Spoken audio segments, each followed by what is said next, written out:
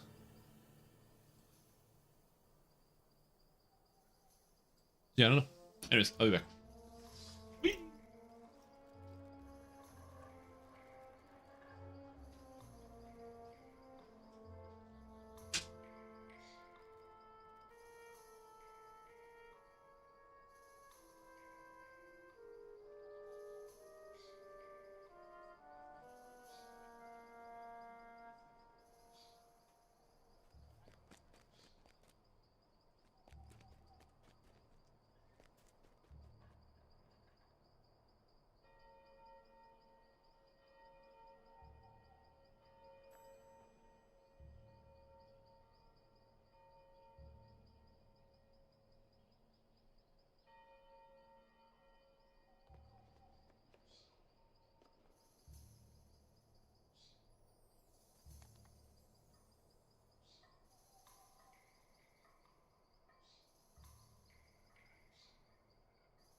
I'm back.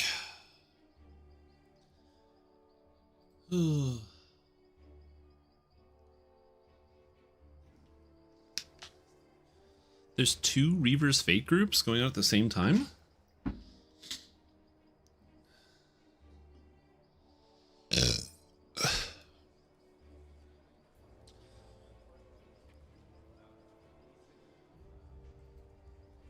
Really? Reaver's Fate? No, it's one Reaver's Fate group. Okay. Anyways. Alright, back to doing the things. I shall attend to it in a trice. Also, Pinatelli, welcome back to the stream team for 2 months. I hope you've enjoyed your stay so far. You had a good time. Thanks so much for the resub. Welcome back. Welcome back. Anyways. Alright, it's time to continue on. I think I'm just going to bank my points until 23, because I don't really know what I want to take. And nothing I put points into is really going to increase my power level outside of just straight up leveling up. So I think I'm going to just wait. However, Wellspring of Power is a sizable power increase, so I will use that. I'm going to open up a group now.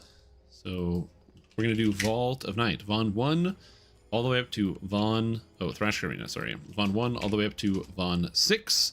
Should be a good time. I don't do Von 5 and 6 on Reaper mode, and that's because I just do it on Elite so I can have anybody join in all the way from level 20 up to level 34. And then if people want to get their, their Von run, their once a week or twice a week run, they can get that in if they want to just jump in there and do that.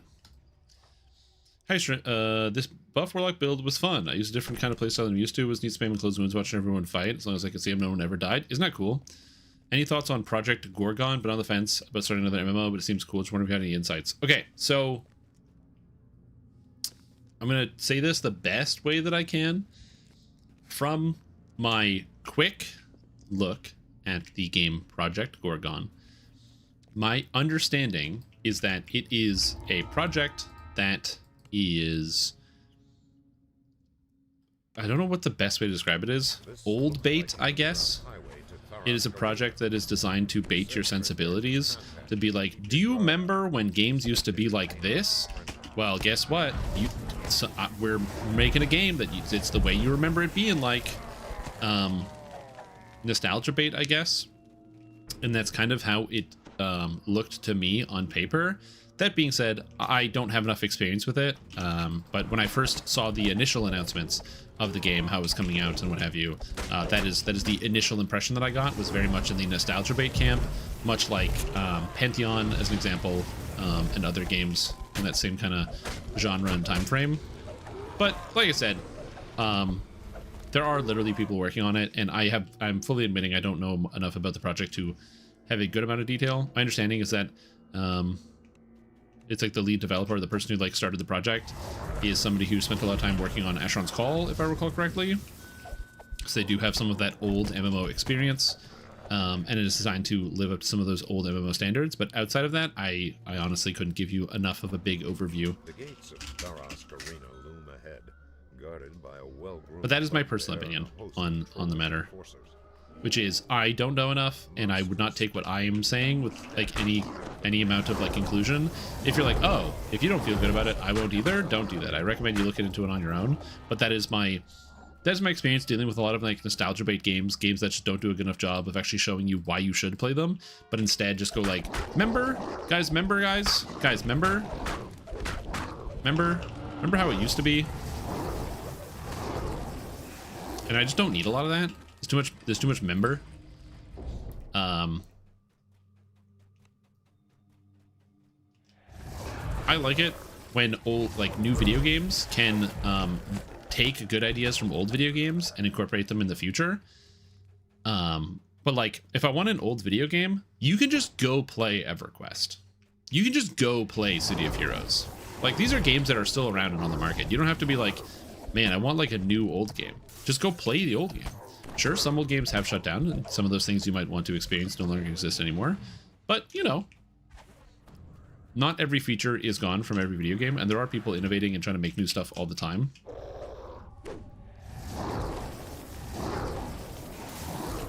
I can give you a more recent example. One of the things I really liked about the Asheron's Call series in general was I liked the fact that you would spend experience. That was a really cool concept. Like, you leveled up and you gained XP, but your XP was also a functional part of your character, and you could level up each stat of your character. So you could like level up your attack and your damage or whatever, but you could also directly level up your health and your mana. It meant you could customize your character however you wanted to play it, which was kind of cool. It also meant you could make bad choices, because if you leveled up and put XP in the wrong places, your character would kind of blow. But, you know, you get that as an option, and I never minded it. That being said, there is a video game that I have spent a little bit of time playing called Dread Mist. It's like an older visual style game that has that same XP spending element with a million stats you can choose to spend your XP on. And it really started to scratch that itch of like that kind of old game feel. That being said, I didn't play it as much as I wanted to because I just got distracted with other video games, and the hardest part about trying to commit to a new MMORPG is like, well, it's very time consuming to play MMOs, as it turns out. But yeah. Plus, also, all I heard was that there was infinite controversy surrounding like the developer of the game, and I didn't have the mental to like really look into it. Oh, oh, oh. No reason to worry. Crusher's kobolds and the Mudwallow ogres are hungry for blood, and they're joining forces against the Stormreach team.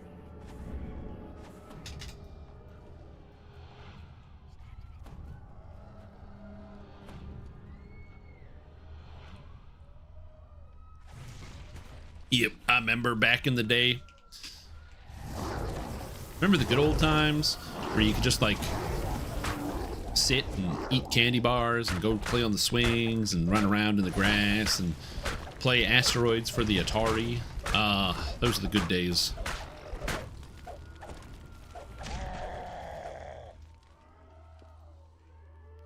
Diablo 2 and Age of Empires 2 expansion? Yeah, I do. That's why, like, for me, I don't know, man. I am not saying I hate the nostalgia bait, just because, you know, I like thinking about the good old days. But at the end of the day, you know, it is what it is, and there are a lot of new games. I think that it's really easy for people to just say that there are like no new games now, or there's no new ideas, and trying to brush off everything original that comes out because they don't see it coming out of Blizzard, or they don't see it coming out of like Activision, and being like, yeah, there's no new ideas, they just repeat the same thing. And you're right, they're gonna keep making Assassin's Creeds that are copy and pasted from one another until like the heat death of the universe, because Ubisoft is a cockroach that can never be defeated. But I don't know, indie games really do carry the torch. There's a lot of smaller independent studios that are like making things that are unique and interesting. You played for 2 hours, it's unhealthy, go play outside. Yeah, exactly. Get off the damn boob tube.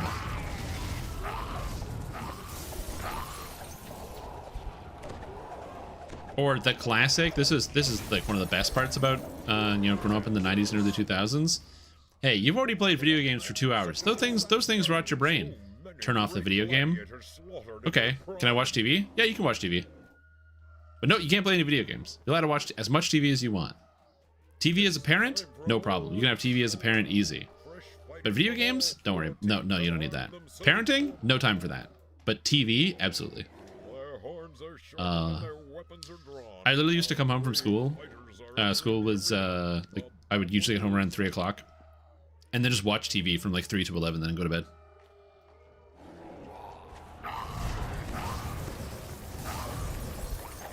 And that's what I was allowed to do. Again, video games completely off the table. What an absurd request. How could I even think that how could I even conceivably imagine playing a video game when I could have just been watching TV instead?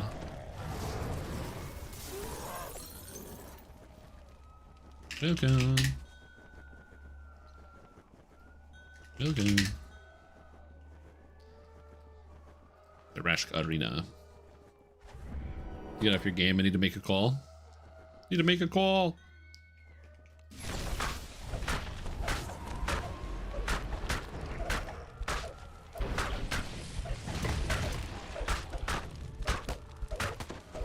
What is this? Steam Horse Vest? What is this? Steam Horse Vest. A horse is a horse, of course, in this fest, but so are unicorns, donkeys, and more. Star Rivals Horse Racing, Pets, Horses 2, Riding Stables, Life with Horses, Rustler, Grand Theft Horse. Oh my god, is this just Grand Theft Auto, but with horses?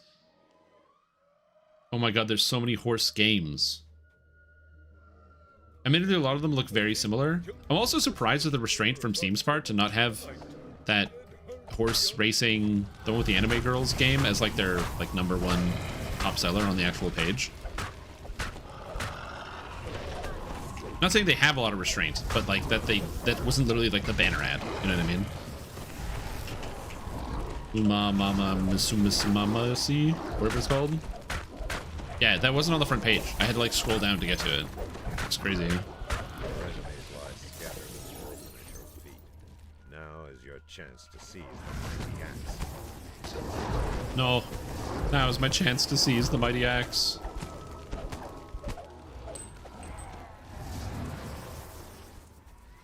Steam loves horses. They do. Don't we all love horses? I mean, who didn't want to like get older and then become a cowboy or a knight or something? Go joust people, you know. Go watch A Knight's Tale and then get inspired. Alright, 1, 2. Is that #1 for you? Oh yeah, probably. You're a weeb, right? The thing is, true, I'm not that much of a weeb. Like, I'm trying to think, the best way I can describe like how much of a weeb I am is that, you know, another large gem bag? Oh shit. I'm such a big weeb, you guys. I've seen all the shows, you know, like Dragon Ball and Full Metal Alchemist. I'm such a weeb. I'm like an anime connoisseur, basically. A beautiful elf maiden sits by the fountain, lost in thought. I know all the anime. A beholder roars, hungry for slaughter. Are you able to stay centered while using hammers? That is a special move of the Dragon Disciple. Dragon Disciple gets an ability in tier 4. Where is it? Dragon Disciple, here, called the Dragon's Tail. Dragon's Tail says you are now centered with light and warhammers. You can pick different weapon types. So there's also Dragon's Hook and Dragon's Claw. So you can have like picks and a couple other weapon types. And that is how I use it. Flight of Kings. Can I Flight of Kings across this gap? That's a great question. Without feather falling, I'm not sure. I really don't think I can without feather falling, but we'll see. Not when I press the wrong fucking button, but yes, I can. I can 100% make it around the gap. But without feather falling, it's a lot harder. Yeah. Oh, no, no, no.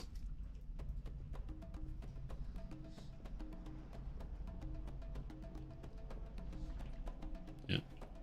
All right. Let's try this again.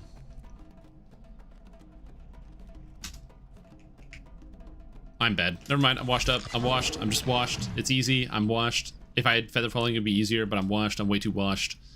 I don't know what I'm doing. I'm washed up. Giga washed. I don't even know how to do this. I haven't played D2 since 2000.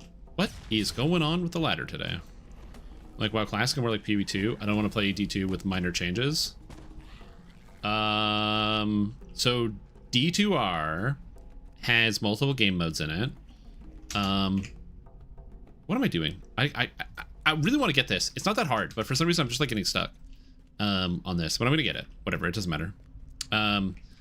So Diablo 2 Resurrected, when it first launched, was the exact same as Diablo 2 patch 11, which was where the game was left off.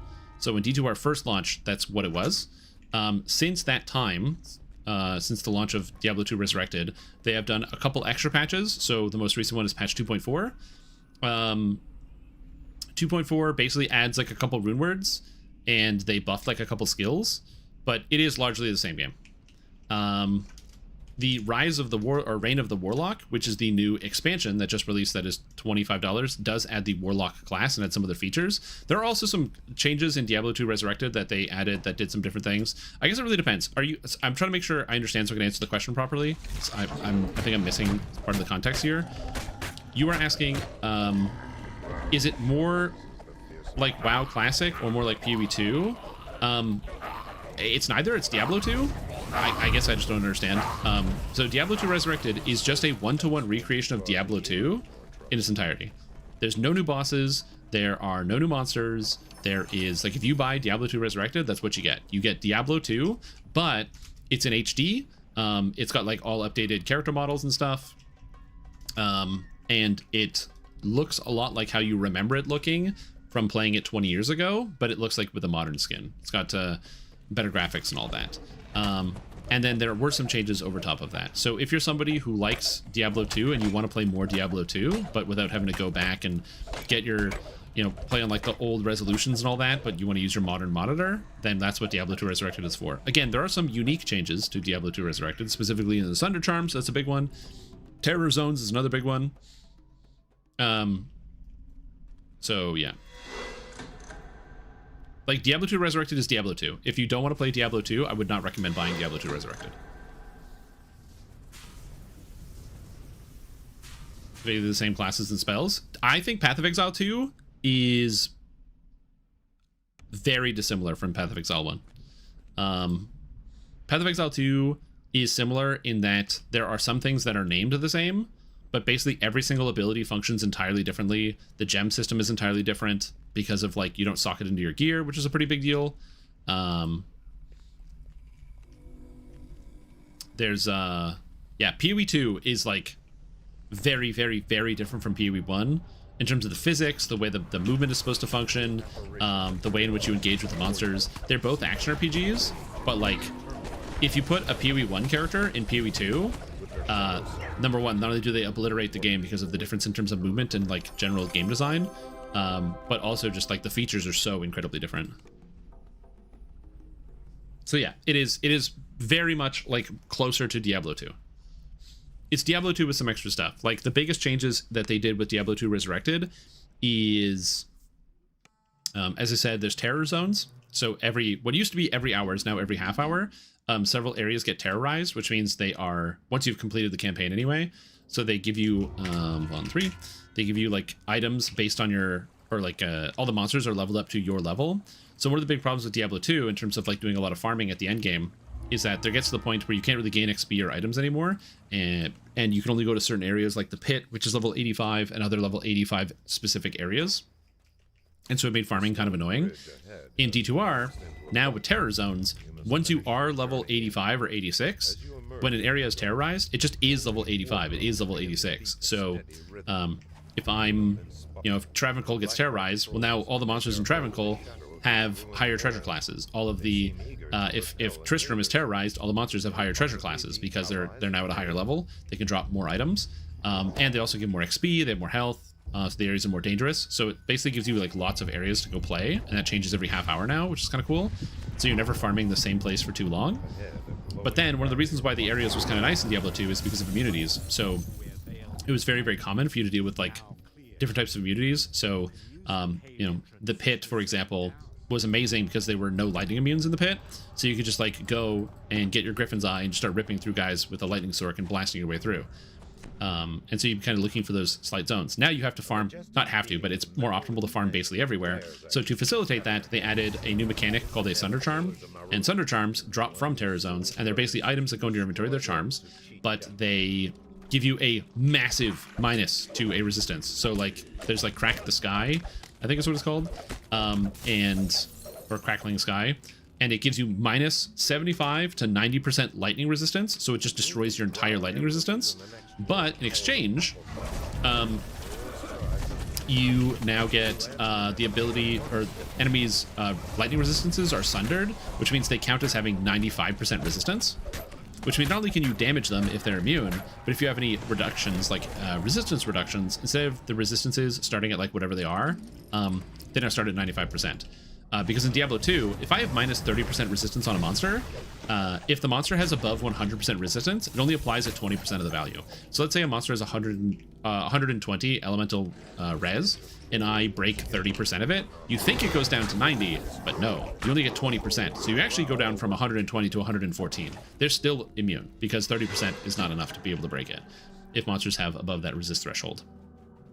But Sunder Charms set it to 95, which means now you go from 95 with that minus 30 to 65, increasing your damage by like 5 times, which is a massive, massive change in terms of how you can do farming in different areas. But you have to get the Sunder Charms, now a tradable thing. Perfect Sunder Charms, because they roll, are like pretty expensive. So some cool stuff like that, which is kind of neat. And then with the Rise of the Warlock, they added like convenience features like the stash tabs. So now you can hold infinite gems, infinite runes. Well, not infinite, it goes up to 99 in each slot, but they stack now, which is just really, really convenient. Your cube is now part of your stash. So like you have it in your inventory, but it's also when you open up your stash, it's just open in your stash. So you have to do the thing where you're juggling your, like open your cube and then open your stash to move things in and out. It's just, now it's just connected when you open the stash, which is just, again, a convenience feature. They added the new class, the Warlock. They made some extra adjustments to terror zones. They added new monsters that are basically like Nemesis type monsters, where as you play in terror zones, they will hunt you down and they're more powerful. And in exchange for killing them, you can get special rewards.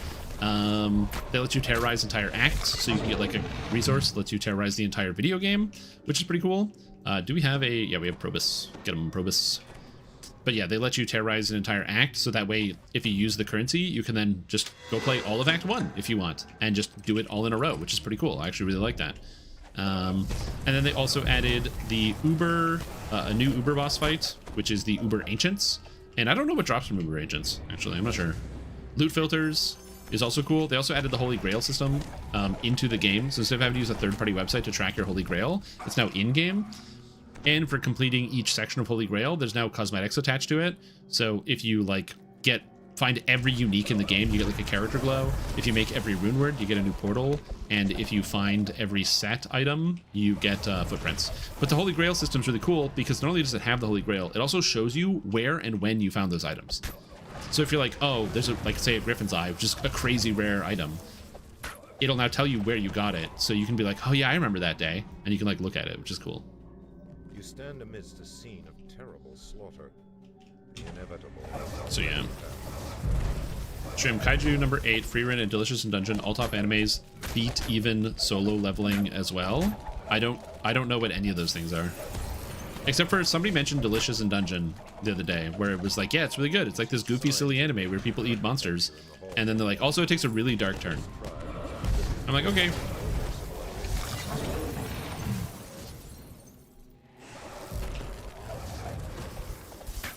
I'm sure it's really good. I'm not as much of a weeb as you guys are. Guys, listen, I like my television programs to feature real people, okay? Not this animated nonsense. I'm too much of a grown-up to handle your children's cartoons, okay? As an adult, a connoisseur of the arts, instead of watching these silly animated shows, I'll watch real works of art, like Seinfeld.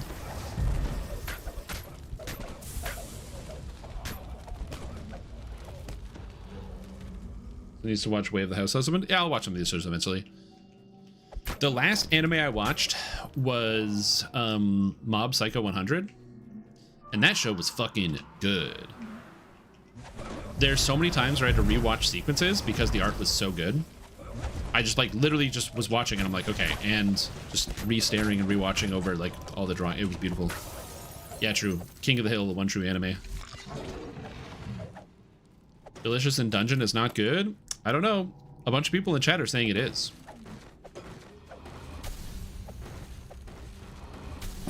So now we have a fight on our hands.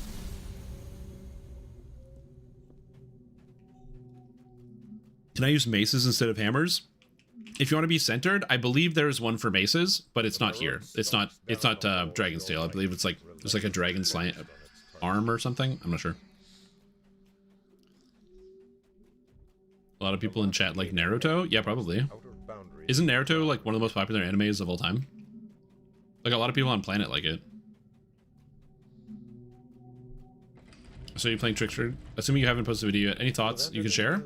Yeah, Arcane Trickster is sick. It's so cool. It's got a lot of really neat ideas built into it. And the theming is excellent. Regardless as to what power level it ends up being once we hit like the super end game and people have their insane gear and they're testing all this other nonsense. At the end of the day, the flavor on it and the way it's designed is so cool and so well done. I think it's going to be like a smash hit like throughout the entire game. And there's so many interesting and cool builds you can do with it. So I'm personally a big fan, and I'm very excited to see what more we get and what more we can do with it. And for the record, it does seem very strong. Like, you know, I'm not trying to say like, oh, it is bad. I'm more so saying that like, even if it is not like the absolute best thing, just by the nature of how the character is designed with the stolen spell mechanic, the fact that you can steal mana with it, the sneak attack on damage, it's going to find its way into different builds, but also it is just a excellent flavor and conceptual win. Yeah, I'm personally very, very excited about it. I have 3 Arcane Trickster builds I want to try, and on the release of Arcane Trickster, I will have the beginner basics for Arcane Trickster open, or like done, so you'll be able to play around with it, and if you want to make an Arcane Trickster like meat and potatoes, very straightforward Arcane Trickster, it'll be there for you. And then outside of that, I will also be playing it the day of launch with a couple different stuff. Big fan. Leap into the waterfall. There will be no turning back.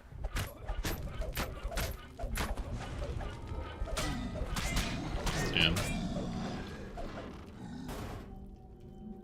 Is this? Selling propane by daylight? Oh no, is that Sailor? Oh my god, it's Sailor of the King. Sailor Moon of the King? There's a portmanteau in there. Selling propane by daylight. Excellent. Did it seem like you could combine some sort of Xbox and caster build? So you can't play it on Xbox, but you can use a crossbow, which I'm assuming is what you meant. Yeah, you could probably do that if you really wanted to. I didn't do the hybrid stuff. I went like pure caster just to see where it would go and how powerful it was. And the answer was it was powerful. So I think it depends on where they shake out with the hybrid. As I mentioned before, there's just not a good enough reason to go hybrid in the tree, to be totally honest with you. It's kind of just a caster tree, at least as of Lamania 2. But me and many others gave a lot of really good suggestions to SSG to kind of help incentivize a little bit more of the hybridization. And so we'll see. Who knows? Maybe those suggestions will get taken, and you will see a little bit more caster stuff kind of coming through there. But for now, we don't know.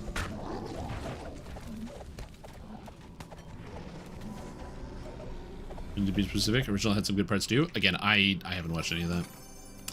I didn't watch Naruto or Boruto or any of that. Or what's the other one? The Pirate Treasure one? One Piece? I haven't seen that. I've seen like stills or like clips on YouTube. That's the closest I got. Again, this might shock many of you. I'm not an anime guy. And not because I don't like anime, I don't watch television. I play a lot of video games. Like, I would much rather entertain myself with a video game or something interactive than with something that is like I have to passively enjoy. That being said, obviously loophole. I really enjoy reality TV, to be honest with you. I love me some reality TV, so you better believe I am digging the most recent season of Love is Blind that came out last week. It is very trashy and pretty fun. I like my trashy reality TV. It's a good time. Yeah, so you will get a Arcane Trickster out of me, like, basically almost immediately. Oh, inventory's full. 1-4. You will get a, oh, right. A Arcane Trickster video out of me shortly after Arcane Trickster actually releases. So I will do that, but, yeah, it's gonna be coming, you know what I'm saying? It'll be a process. It'll be a process. If you're really supposed to, it seems like, well, the notes are like 1 and 2. Like, there's some stuff that was changed between 1 and 2 that made it in. So I don't know where the notes came from, but they weren't proofread very well because there is a bunch of errors in there. So again, we will see.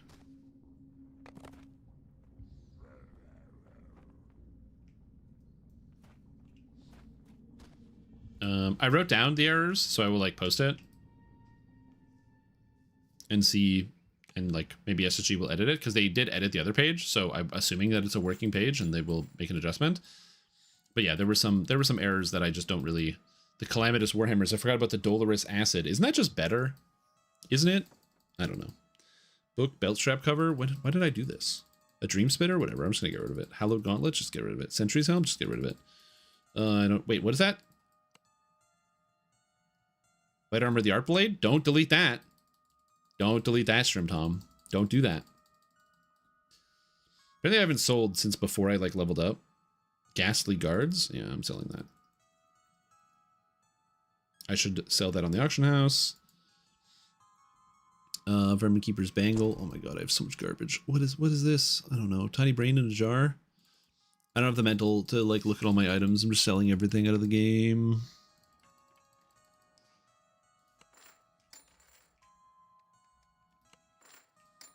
Here we go. Because there's so much more of a time investment. Yeah. Like I said, for me, I just haven't I haven't engaged that much. Whoop.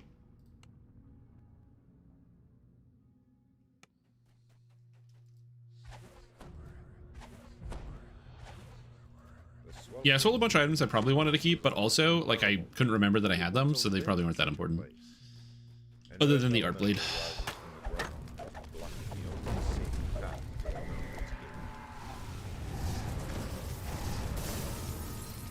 And it's so cool. The Dragon Breath attacks are so cool, dude. Ugh. What's good about the Art Blade? The cosmetic. The Art Blade chest piece is unbelievably rare. This is a very, very rare item. And it's not that the item is good, it's that it looks good.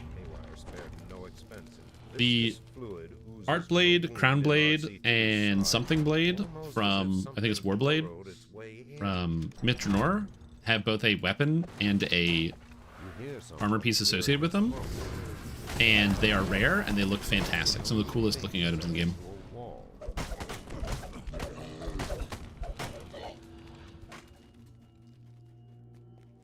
Oh, and Helm and Cloak. Yeah. They got the full set. So I padlock stuff? I do most of the time. Not all the time, though. Whee.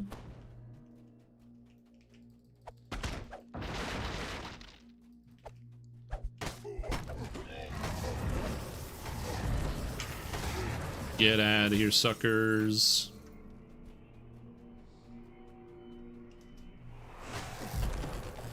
What the heck? Need mana. I need mana so I can cast Draconic Devastation. Which actually is key, but whatever. I gotta actually generate some key every once in a while. Gotta be better about doing that. Wait. Does this cost key? No, Flight of Kings doesn't cost key. It's because I tapped Clear Your Mind. That's why. I was like, why did I just spend a bunch of key? That's why. That is why.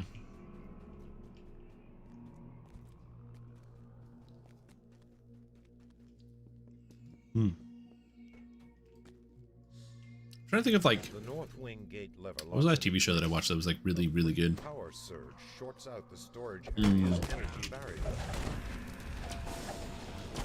Let's see, what was the most recent TV shows I watched? I remember watching the second season of Arcane when it came out and thinking that it wasn't as good as the first season.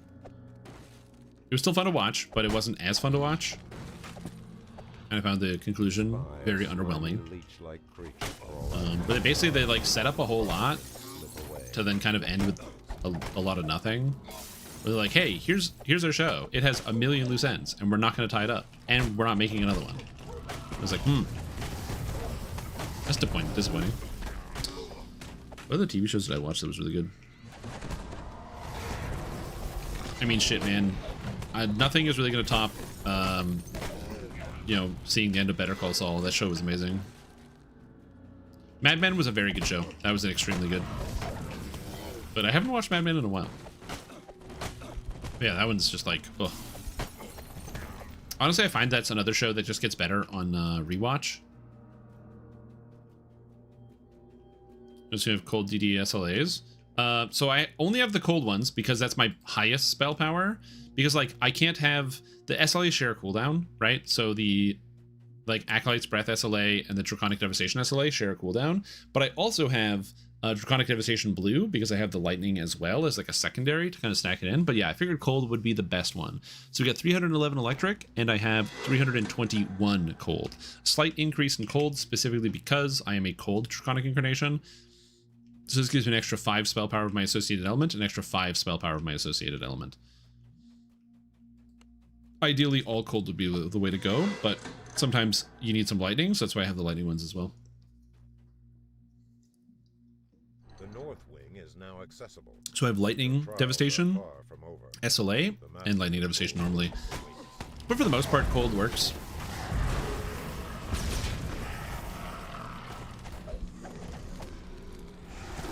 Because the 2 Draconic Devastations don't share a cooldown, so I have both spells.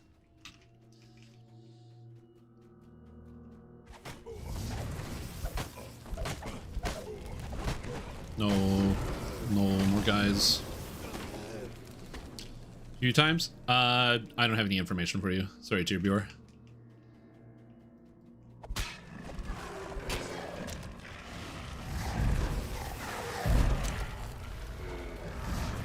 You are right that I have mentioned it multiple times, but yeah, I don't really have any updates I can give at this point, or that I feel comfortable giving out.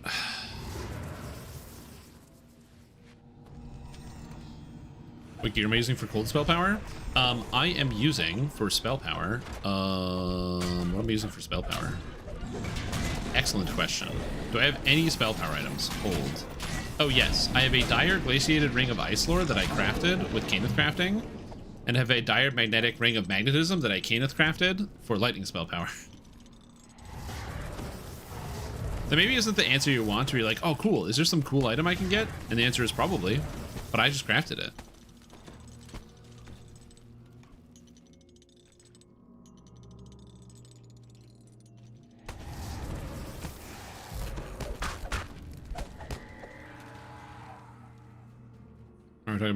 For the most part, I just don't really like talking about my parents. Our relationship is strained, like very, very strained. So we just don't talk a lot generally. Yeah, this character has been forever because this was before I started doing these solo guided playthrough. This is just a Dragon Disciple because I wanted to play Dragon Disciple. It's meat and potatoes, nothing special about it. You spy the master control room key. Just where Haywire That's all. said It is fun. It's really fun to play, and I'm enjoying myself quite a bit. But if you're like, oh, like what's the scoop, man? What are you doing? Fighting enemies with attacks, doing damage per second. It's just fun. I have no special insight about like, you know, Dragon Disciple is actually interesting. You could do X, Y, Z. Nope. I just think it's really cool. Also, I can fear iron golems. That's neato. I feel like I should be able to fear iron golems, but I can, so I love that.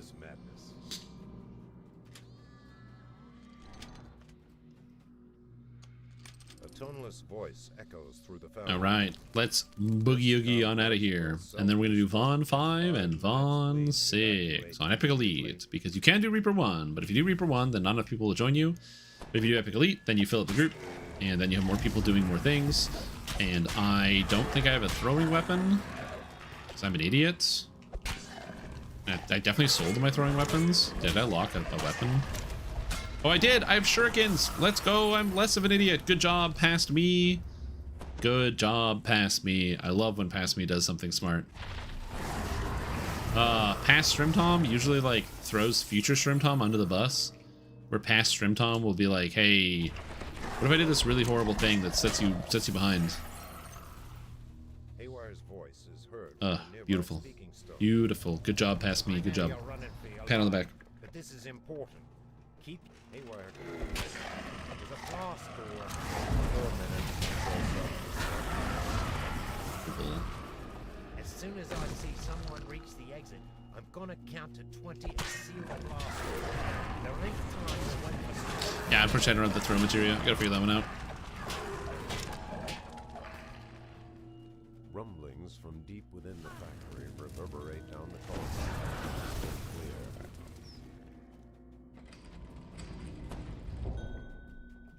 What did that say? Oops. We're at Vaughn 4. I'm literally at the end. So hop in if you're close. I'm literally at the end. Where is this guy? Let's see. He's in. Nice. You feel powerful haywire gestures to the beautiful. Good job, team. Alright. Vaughn 5, 6, EE now. Vaughn 5 and 6, EE now. I'm gonna take 22 though.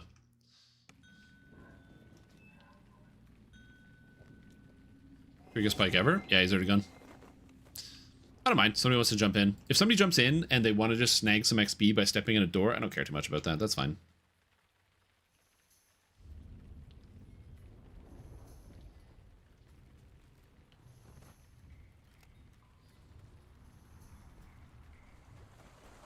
But first, bait spinner. I want to take the 2-up and fighting. I want to take 2-up and fighting. I want to take 2-up and fighting. I want to take 2-up and fighting. I'm taking 2-up and fighting. I'm trying to think of another thing that I would take, but perfect 2-up and fighting just seemed like it was the play. Okay, so now we go convert to raid. And 34. Bond 5/6 EE. Vault of Night. 1 to 34 piking playthrough. I have to join groups.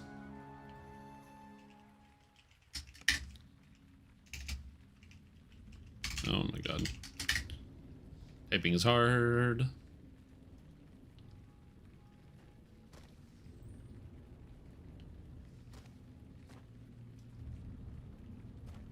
Yeah, for the most part, I'm just using like a lot of crafted stuff. This character's kind of, I don't have bad gear obviously because I've got like items like this. I'm wearing the part of the family set with the Hammer Fist, Family Recruit Sigil Turncoat.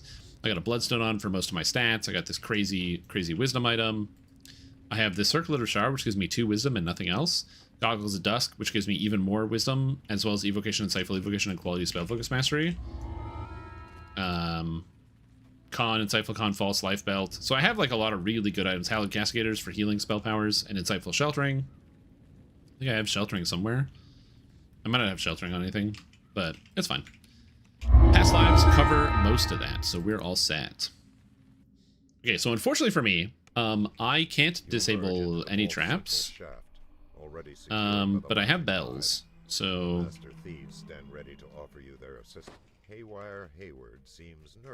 trap guys, go do traps. I'll run the voice.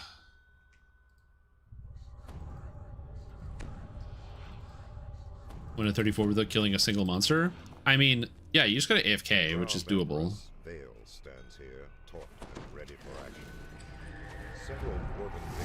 The reason you chose cold and electric, what element I should focus on? Oh, the reason I chose it is because it's cool. I think the cold and the electric blast look good. That's it. I wish I could tell you I had some more like secret knowledge. It's just like, yeah, dude. Look at the lightning breath. It looks sick. Look at the cold breath. It just looks great.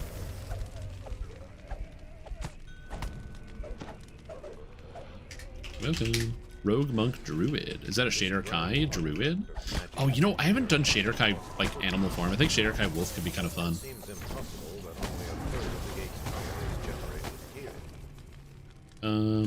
Oh yes, the Nox Wizard.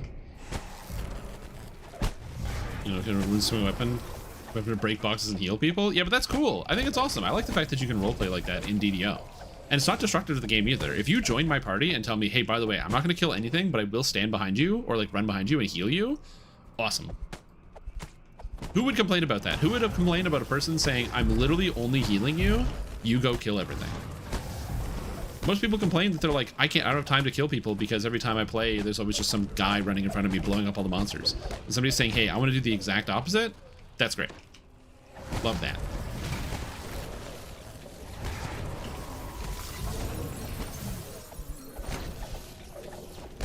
In our 10s? I take it in our 10s or in whatever, it doesn't matter.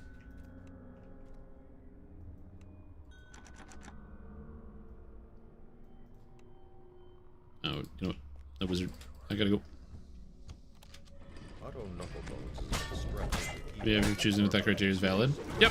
Yeah. The only thing I would be wary about is just remember that The problem with Acid is that Acid uses Conjuration DCs. So if you do decide to use Acid and then say Acid and Fire, because it's Conjuration, you now need Conjuration and Evocation, which isn't horrible to deal with because it's not too bad to get like generic spell bonuses. But yeah, it can take a lot.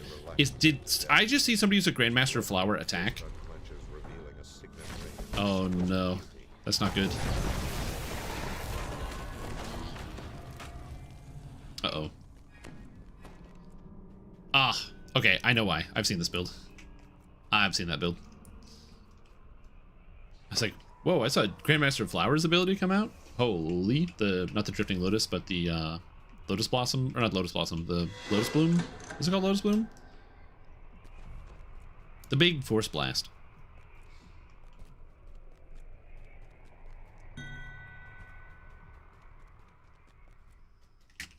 Dirge of Karn.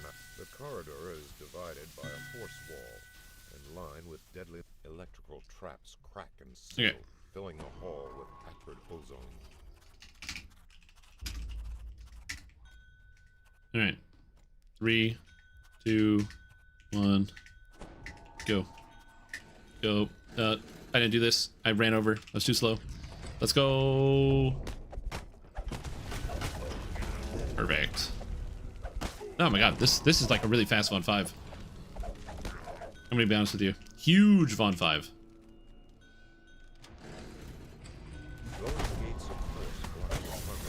And we're almost done too, which is kind of sick. I almost fell because I'm bad. I don't know why. For some reason, my steering just became unsure while I was midair. Again, I'm used to just having feather falling for these sections, so that's me being bad and not having feather falling. Also, the armor class requirement in here is so crazy. I'm missing so much.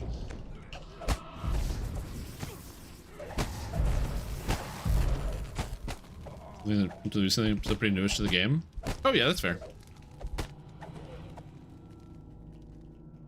Jammers, these are just ethereal hammers from or ethereal warhammers from Keep on the Borderlands. Nothing special, very easy to get, basically free.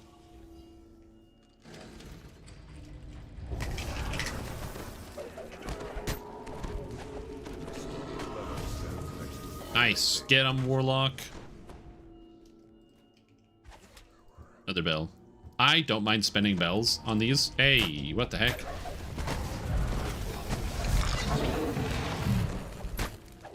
Some people might. I do not. I am spending mana, though. I'm running out of mana. The Borderlands and other items. I don't think that code is still going. If coupon code StrimTom was still in the game, that'd be amazing. But I really don't think that's still going. Also, that guy Spring to summoned me for 9,000 health. Oh my. That's awesome. That's so much healing. Whoop. I'm pretty sure he's a fire warlock. In fact, yeah, fire. Tiefling, fire immunity bypass, spring to summer, you know.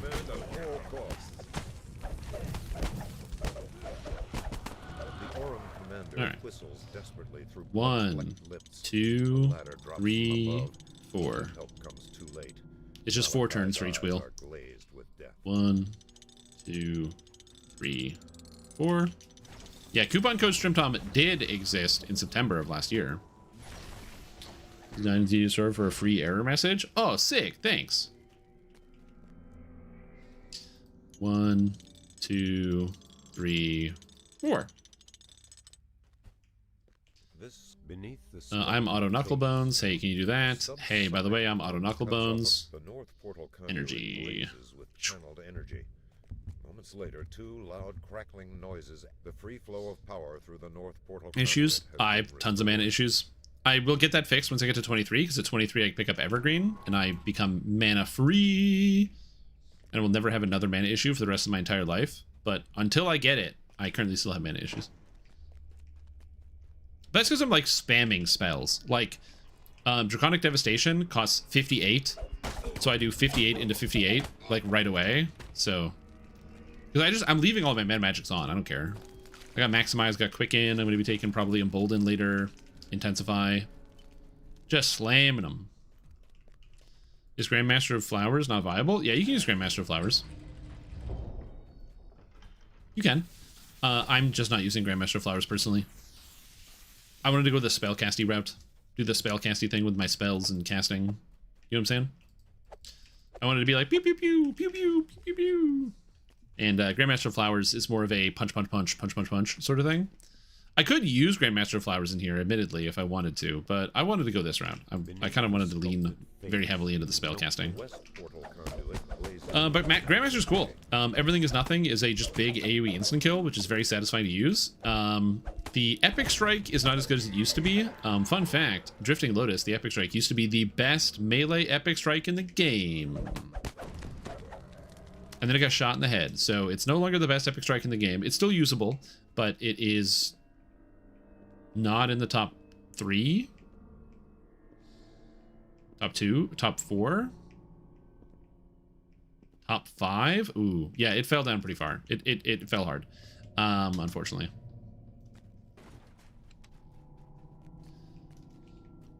Waiting for the DP. I'm not waiting. I'm not high enough level. It's level 23. I need more XP. I need my experience meter to get higher. I need to get more numbers in the number meter. Clanking and ratcheting noises. You got Sword Sayings from Fatesinger. You have Quick Cutter from Fury of the Wild. You have Adrenaline from Fury of the Wild. You have Consecrate from Paladin. Although, you know, you could argue that's not a melee one, but the Sundering, the Cowering is really impactful, and so is the percentage damage buff you get from standing in it, which is also very, very, very good. So those ones kind of all hit a little bit higher. And then you have... oh, has this not been done? We didn't puzzle at all? Oh my god. Oh.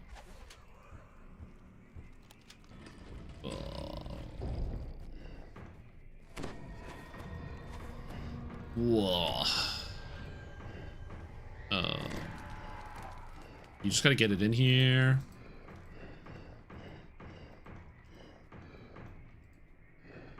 Then we can do this.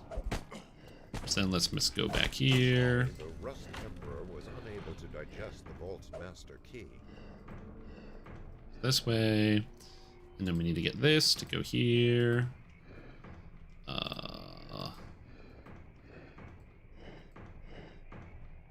How do I do this? How do I do this? Oh, like this? Whoops. Like so. Get out of here.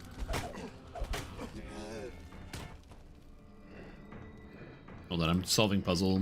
And I don't do this regularly, because usually I'm doing everything else, and I kind of expect, like, somebody to come and do this. But I am doing this. Don't worry, everybody. Stream Tom will handle it. Okay, so now how do we get this? So we want to go here. We need to go here. We need to divide this out.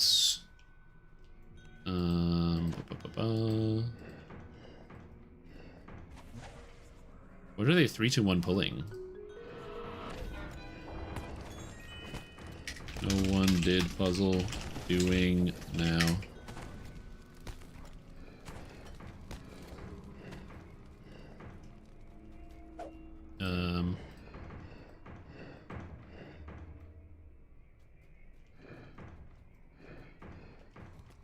Then we go here. I believe this has to go this way.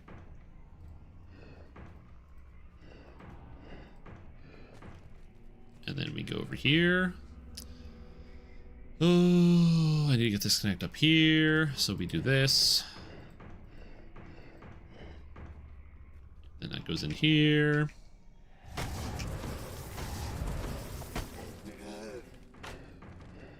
I don't know the way to do this the normal way. I just unlock it first so I can work it backwards. If there's like a direct path that you can do in a single line, that's good. I do not know how to do that, unfortunately.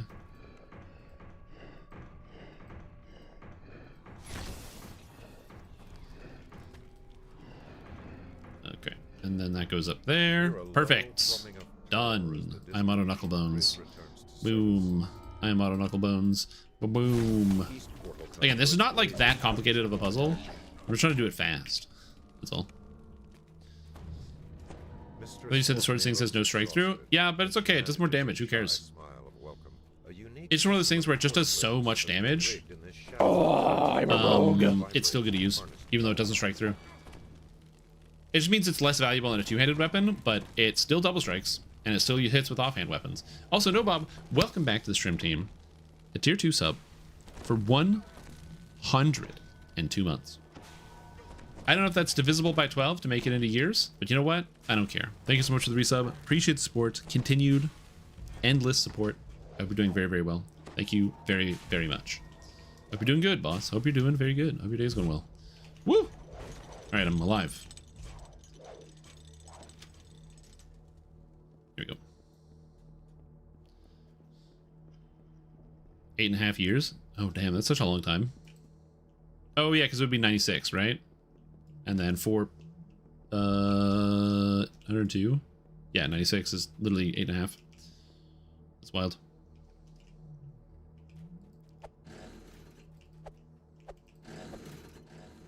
Oh my god, am I bad? Am I bad? Am I washed?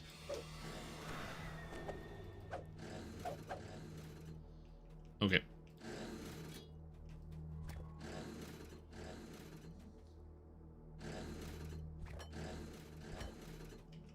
There we go. And yes, I am washed.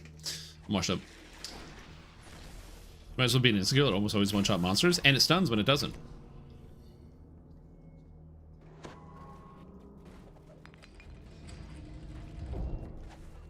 Yeah, it is really wild to see the message 8.5 years. I can't believe time moves forward. I thought time didn't move forward. Turns out time moves forward. Could you imagine if we had Arcane Tricksters right now? An Arcane Trickster would be able to open this and disable the trap in here at a distance, man. How come it's not in the game yet? It'd be so sick. Oh, I'm not going in this room. Actually, yeah, I can go in this room. I have like 1 million to my saves.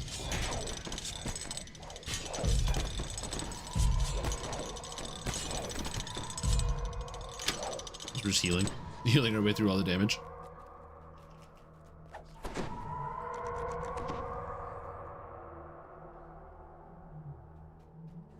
We have to have one guy with open lock.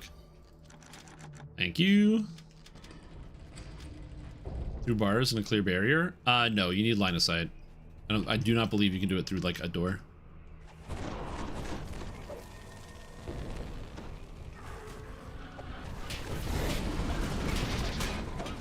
Get him. Get this guy. Kill the Arachnites. Get him. Use your melee attacks.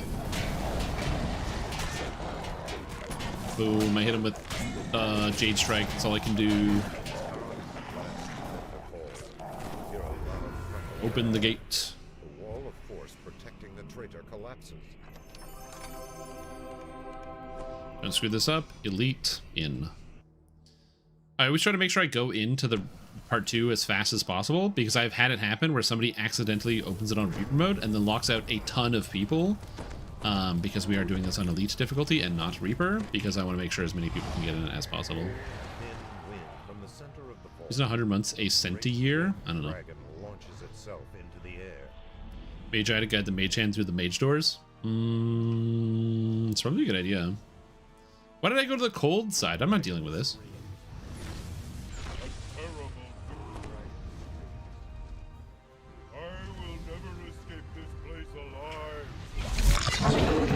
There we go.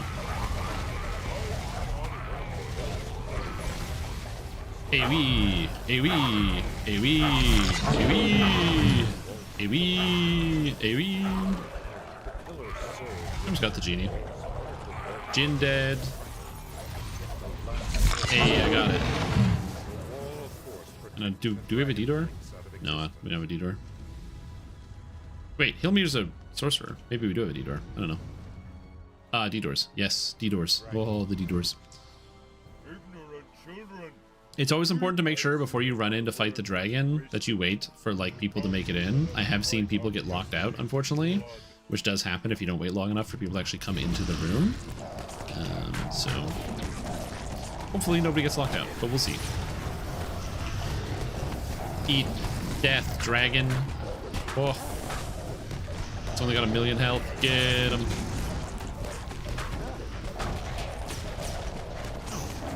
Reflex save. Vila made a reflex save? What the heck? I mean, she could.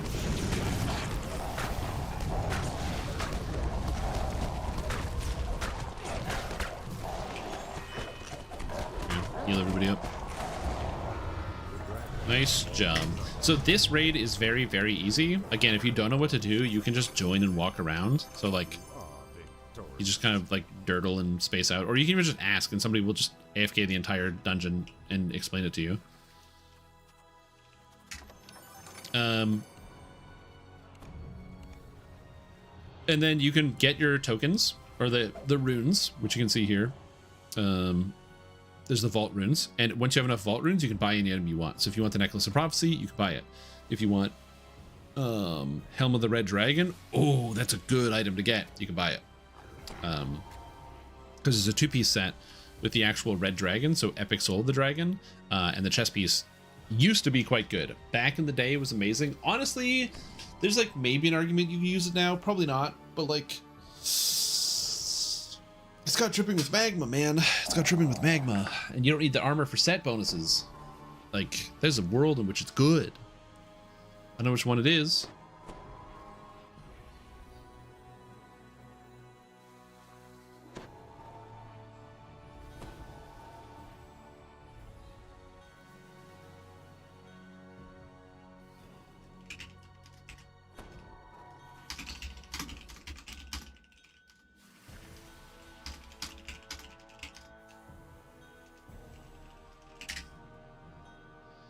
Did somebody roll in my helmet?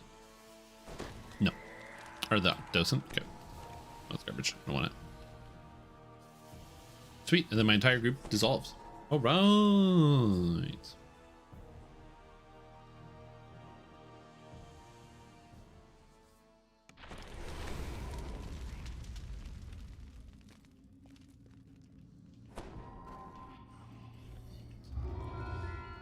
How does one roll in DDO? You type it in the chat.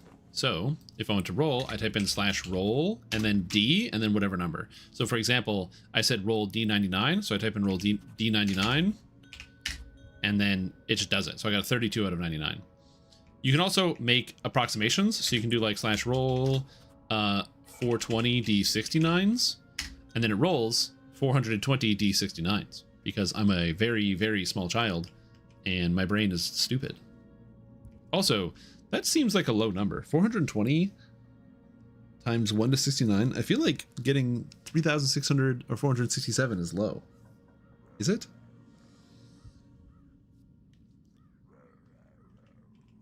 A 3-digit number times a 2-digit number. That's only gonna add 1 digit. It's not that bad. Actually, it's not that low. That's pretty mid. All right. I don't know why I thought that was low. Obviously, it's 420 dice. It's gonna be pretty average. I'm sure you were wagering, but you didn't finish your maps today. Perfect. I was worried. I was thinking about that constantly. In fact, that was the only thing I was thinking about. So thank you for putting my mind at ease. I appreciate that. R4 Giant Hold Saga. I mean, that seems aggressive. Sure, whatever. I don't know. I got nothing to do. Sometimes you just see a group and you're like, you know what? Yeah, I'll do that. I'll do some of that. I will probably take my level partway through, but I never do R4 Giant Hold. So when do we do R4 Giant Hold? Spend some Reaper points, spend some of this. Spell DCs, one of these.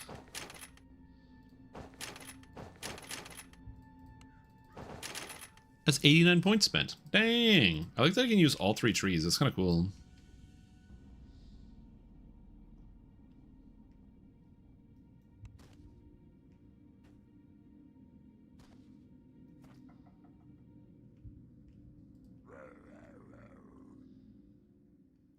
It's just to get a chess piece for 24 challenges. I don't. How long do you have left? I actually have oh, because you don't have to do it on Freesia, right? You can do it on the regular Path of Exile League. You don't have to do it on Freesia. So when Freesia is done, you can keep playing Keepers. Although I don't know if Freesia voids, if it's a Void League. I honestly couldn't tell you.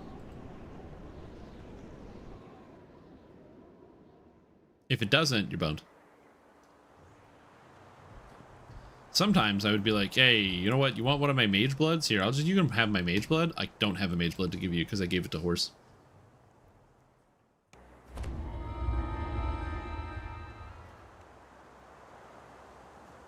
Because I don't really care much for standard. Like, I don't play standard Path of Exile at all, and I don't do any of the trading. And all the collectibles that I have are my own. So, like, I had a bunch of, like, alternate art uniques from doing races back in the day. And so I have some of those, but those are mine. They added the thing where you can convert them into a cosmetic, and so I use them, and some of them are very cool, so. Yeah, but you can, like, rebuild it. Like, Warden is really good. Like, I find that, a lot of times in Path of Exile, your Ascendancy doesn't make your build. It's usually something that enhances your build. So you just have to kind of maybe change it around if you want to play something else. Unless you're using like the wolf stuff from Wildspeaker to get flat damage and you have no other way to get flat, then yeah, you're pretty boned. And I don't really know how you solve that problem. But like, I wish you the best of luck. I know you will solve it. So...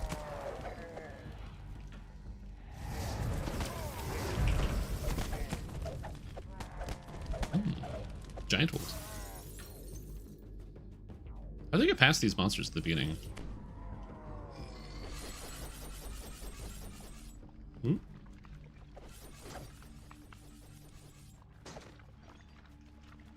He's already dead.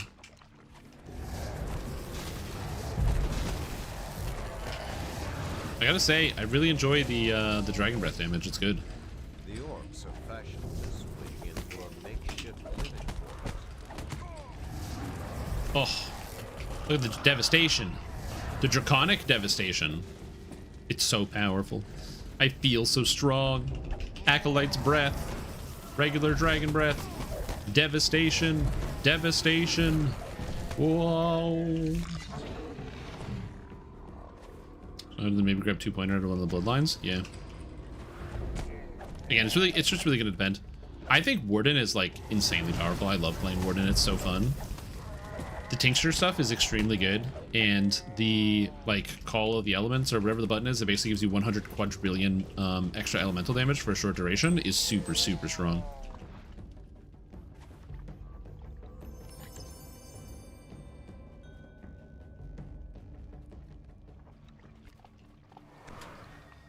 Songs.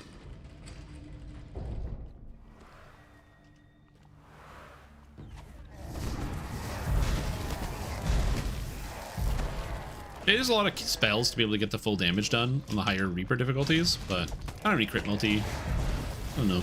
Maybe it'll get easier when I get more crit. Getting overshadowed by a favorite soul is not ideal, but I can always supplement with the melee. You hear the unmistakable voice of the world. God, it's so cool to just be blasting spells constantly. I love the like breath into breath into breath and then melee when I'm out of stuff to do. Again, I really want to get the upgrade here for Evergreen so I get infinity mana, but dude, Dragon Disciple just feels good. If you haven't played Dragon Disciple yet, doing that kind of like hybrid stuff. Oh, did I mention Did I mention It's just good, man. It's just good.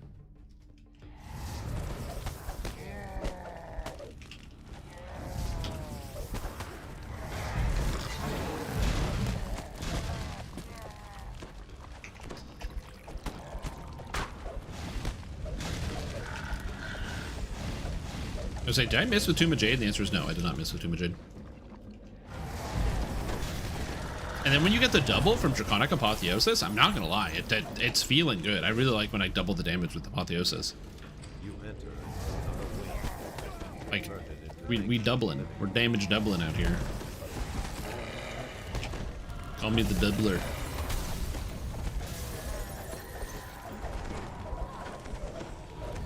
Is that Tabaxi who's dual wielding? Who's a rogue? Dual wield Tabaxi rogue? Hell yeah, that's awesome.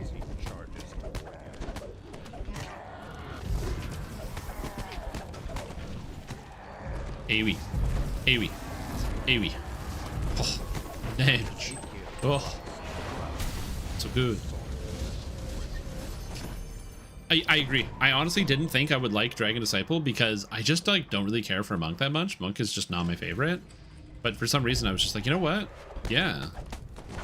Yeah, let's see how it goes. And turns out it goes, man. We are going with this character class.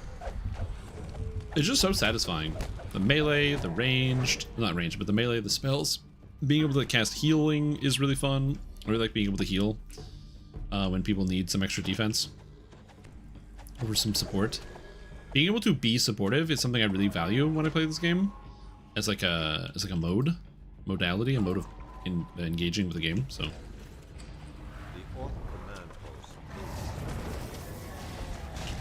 How did I miss with that? Don't answer that.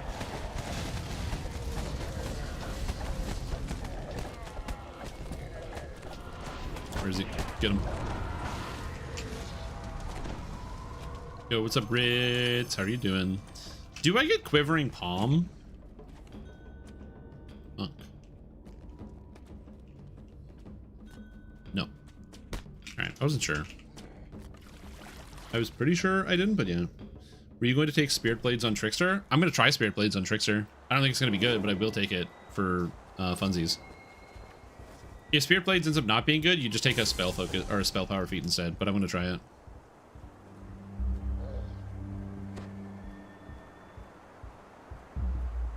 Yeah, I love me some Dragon Disciple.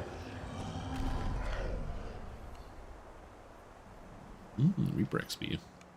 Also, the way we're just slamming through this, it's like each quest is worth, 1,500 Reaper XP each. These ruins have long been inhabited by this fractured remnant of the Dakani Empire. Nope. We've got a deal then. Oh, I got Bard buffs too? My save, 77 DC, get wrecked. Try to make your saves now, bastards. Then we touch the Void Dragon to get the plus D4 to all my stats. Now my DC is 80. Plus 80 on Dragon Breath. Dragon Breath. God. The numbers. The numbers, Mason. They're huge.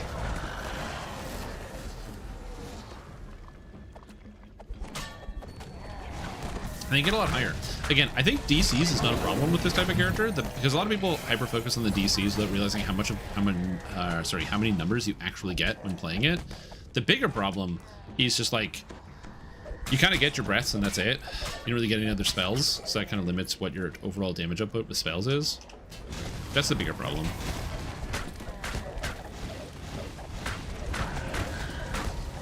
There we go. Now we got some key, baby. You seen the cool in that video game showcase on Steam today? I haven't watched it. The horse one? All I saw was the horse thing, which was linked to me in chat. And then there's lots of horse-based video games or video games with horses in it. Other than that, I couldn't tell you anything about it. I'm sure Horse is very excited. He's unfortunately no longer with us, but I'm sure he's excited about it. No longer with us as in he's not in the chat anymore.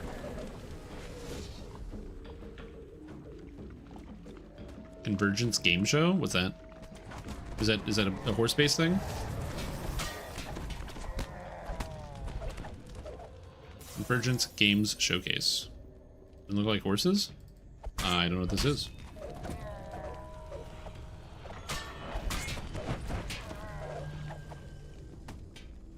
I've never heard of this. I couldn't tell you.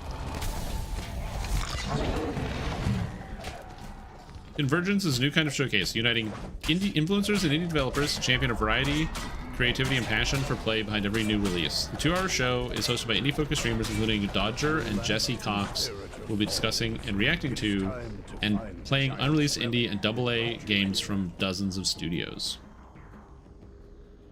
Like, please watch the artwork, Drowned Lake, Lost Castle 2, Here, Tale of Hauntings, Bloody Motel, some game called Aphelion, Emberville, The Fighters, Nova, Mindara, Mouse PI for Hire. I've never heard of any of these games, so hopefully at least one of them is good, because I haven't heard of any of them. Also, I can't believe I got snubbed. They didn't tap noted video game player Strimtom on the shoulder to be like, hey, Strimtom, you've played video games. You want to lead our production? Isn't Jesse from Second Wind? I literally don't know.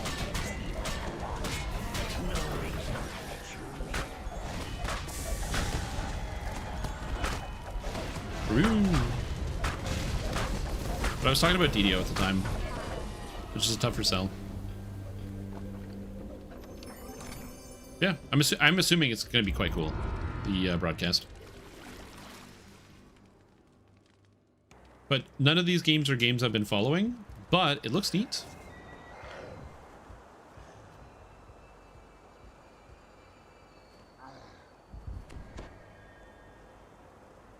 Anyway, what was I saying? I want to check how much Reaper XP did we get from doing that? Reaper XP, 1920. Was it Buddy Bonus last weekend or is Buddy Bonus this weekend? Is there a bonus this weekend? DDO bonus day? Today's Thursday, right? Dude, my days are getting mixed up. I think it was last weekend? Okay.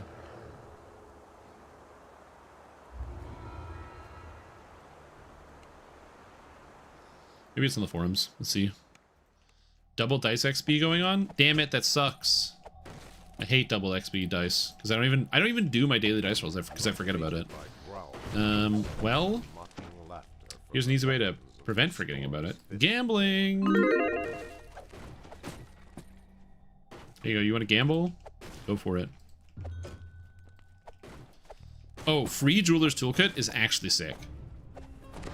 I'm not gonna lie. That one's cool. That one's cool. That one's cool. I like that. Oh, speaking of which, hey, buddy. 44 diplomacy. Let's go.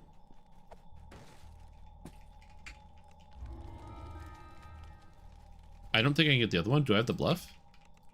I have 29. Okay. I can't do that either, unfortunately. But at least the floor will be broken, which is convenient. Down these steps, an empty arena awaits. And we get all the crates. Fight has not yet begun.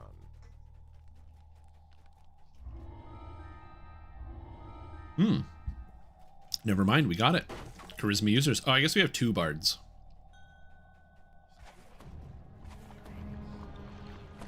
Well, more challengers regardless. Ah, you'll get it. Wait, trying your fixed bedtime routine? I was in bed. Oh, you're trying the bedtime routine? It's good, yeah. 1 p.m. is the cutoff. At 1 o'clock, it's like, you gotta go to bed. That's how it works. I have to go to bed at 1 o'clock. Because my problem is not sleeping. I will be totally honest with you guys. I feel like I'm very fortunate in this. My issue is not sleeping. Or no, sorry, I don't have a problem with sleeping. When I'm in bed, it's easy. My problem is going from my computer to the bed.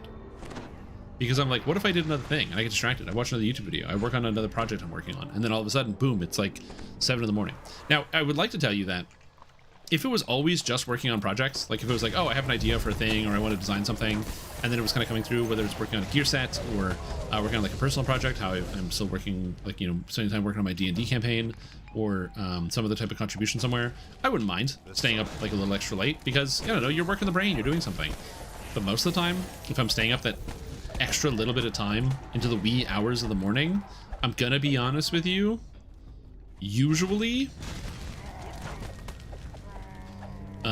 yeah, if I'm staying up until those wee hours of the morning, usually it's because I am like spacing out watching either TV or a YouTube video and not actually thinking or using my brainstem for anything.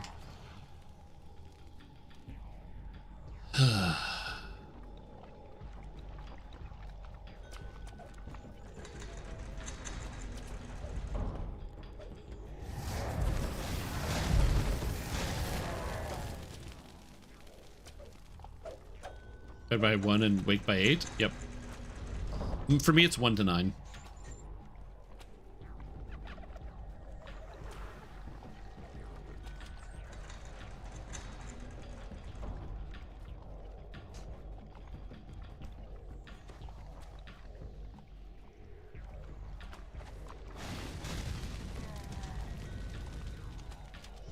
Tornado warning? Uh-oh. Careful about that. Like hanging out at like 4 a.m. Not all the time. Sometimes I do. Not all the time.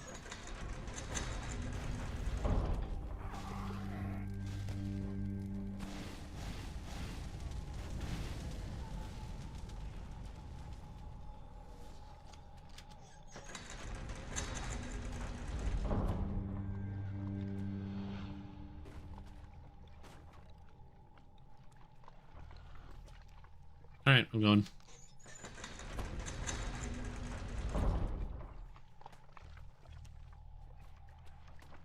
I'm trying to watch him as he goes through. Also, whoever Nathemi is, they're Giga stuck. Beyond the barred gate, a crystalline horn rests on a pedestal.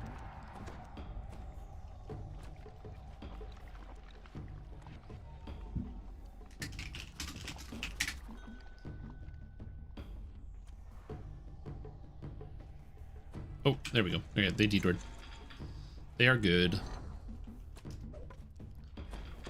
The reason why I say they were Giga stuck is because we weren't actually using that section. The new strat where you can use the crest through the wall means you never have to go to that like H side, which is like with this lever, you never have to pull this one, which makes this quest dramatically faster and easier. Is honestly like a life changer. I didn't mind doing Crucible before that change. Or not before that change, but before that discovery, but ever since that discovery, oh my god, it's so much better. Like, what a better quest. Alright, here we go. And whoosh. Flight of Kings, movement speed. Yeah, buddy! Yeah, buddy! A tornado watch in your area too. That's not a great thing, you guys. But it is cool. Like, it's cool that you get to share an activity, you know? I also get to watch for tornadoes.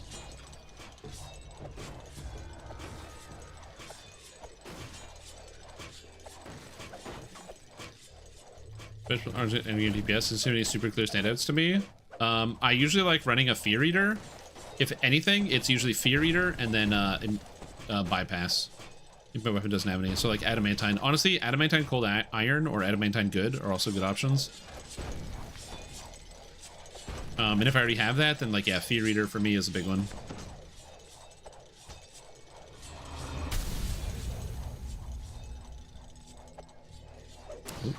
Whoa. Whoa. Got them all.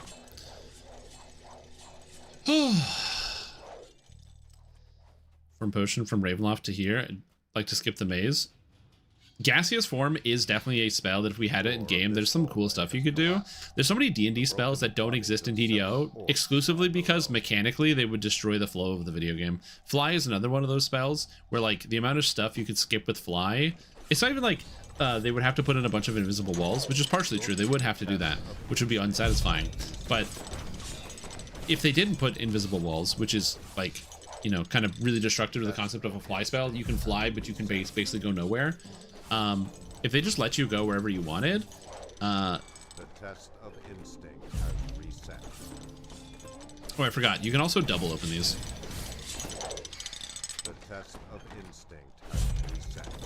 If you do it at the same time, you can double open them. The test of instinct has reset. Boop, you got it.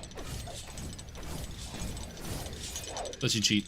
The test of instinct has reset. Oh yeah, I didn't mention that in my solo video, but yes, if you have never done this one, or if you're like in a group, you can open two at the same time, if two people just open them at the exact same time, and it's a much faster way to do this than just doing one at a time, because you're literally doing twice as many checks. Source-led mechanics. Even if it wasn't source-led mechanics, I just think that like, because the game wasn't designed around Fly, adding Fly later would be really destructive.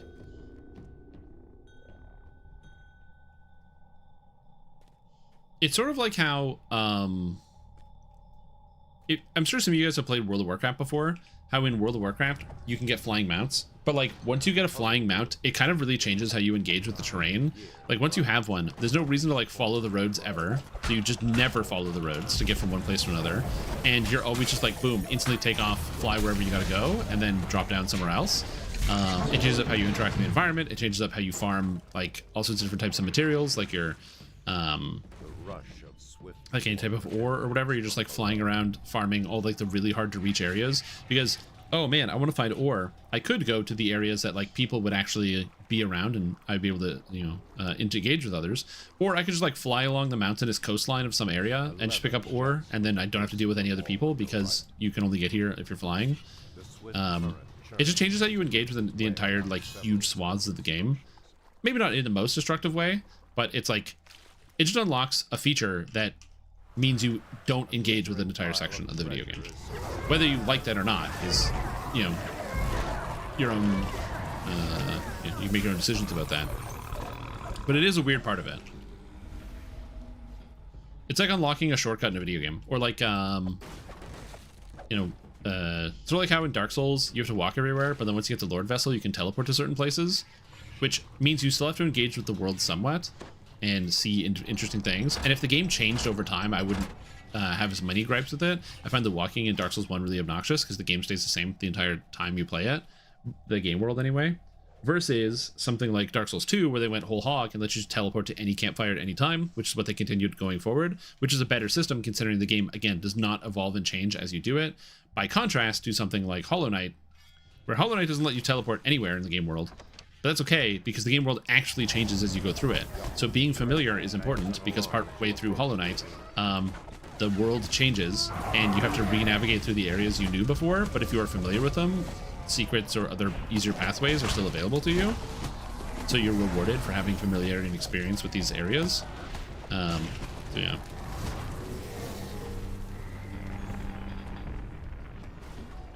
Structure was like 96 acid or Bane. Probably a spell power is good as well. Yeah, Deconstructor is excellent as an option. There's nothing wrong with Deconstructor. All right, well, we got time. You guys want to do a gamble session? A daily dice roll? How does that sound? All right, here we go. 3, 2, 1, go roll. You all won your place in the Horde. Now these maggots must do the same.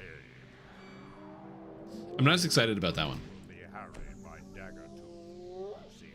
I'm not as excited about that one. Not as excited about that one. The 6, not ideal. Not ideal. I had faith. The problem is, I went like 3 or 4 weeks straight getting high rolls, and so it's really easy to just believe it's going to happen again. If it happened once, it will happen again. That's how these things work. Okay, gained 74k. Holy moly. It's like almost double. Traitors to Stormreach survive the arena of power. Today,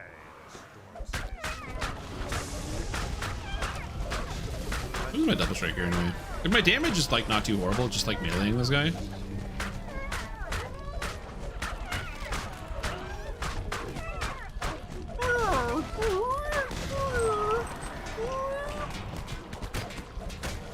Live, Blaze, Trails. Good name. Here, heal. 960. Shouldn't that be higher? I have 73 wisdom. I don't know.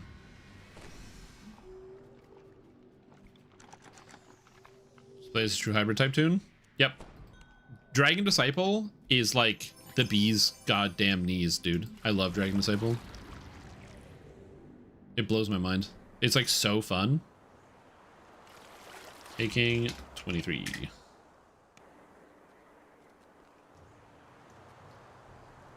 Me likey Dragon Disciple. I like Dragon Disciple because, again, like you said, it really scratches that like hybrid itch. Just because it's a really, really good time. It's a spellcaster, it's a melee, it's all kinds of things. I mentioned that I personally didn't think I was going to enjoy it as much as I ended up actually enjoying it. I definitely thought I was going to be like finding it not as interesting. Turns out I was very wrong. It's extremely good. So yeah, it's I'm having a good time over here. I'm having a good time. Okay, I also didn't pick up DCs, which was a bit of a mistake, but I grabbed the Paralyzation, which is fantastic. I grabbed this, and I grabbed this. Actually, I can probably take the DCs out of Fatesinger, because I gotta get to the top of the tree, so that's probably fine. Okay, so now we have Shardstorm, which is going to go somewhere. Somewhere. Shardstorm's gonna go somewhere. And then I still have Cocoon, which I'm not even casting. That's fine. So now I have +3 Imbue Dice. I grabbed Infinity Mana. I have at its core with the Shardstorm, so the Shardstorm protects me. I have Paralyzation on the Roars, and I have more cores. I don't have to worry about spell components anymore. All is good. I feel like I can do a lot with this character. And confirmed there's a Good Luck +1 Sapphire augment level 4 that drops from Heroic of Haunting of Saltmarsh. See on DD Wiki, just want to double check. There is a Good Luck Sapphire that drops from Saltmarsh. I don't know if it's Haunting of Saltmarsh, but there is somewhere in... there is a Good Luck 1 and a Good Luck 3 from Saltmarsh.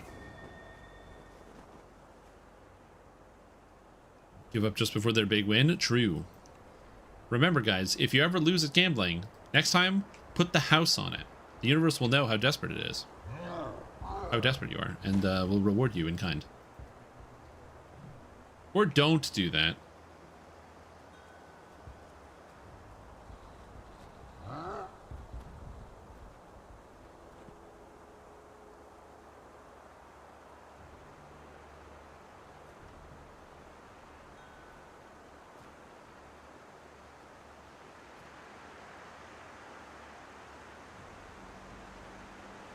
Is level 4?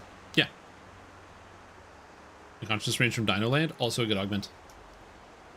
If you're on a losing streak, you're owed a big win. True! Yeah, it always turns around, man. It always turns around.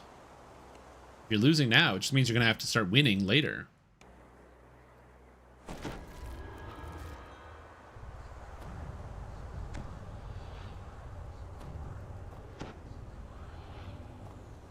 On a bluff high above the giant chieftain. Where are we going? A red crystal So, somebody's going in there. I'm not. I'll go 2, I guess. So I'm gonna go this way. So we go up here. An insane fire. Clear your minds. Stands before the southern crystal, waiting. Unfortunately for me, I guess this guy is slightly annoying. He's paralyzed. Wait, the paralyzed guy gets to escape? What the heck? The bluff seen from the crater floor lies ahead. Here we go.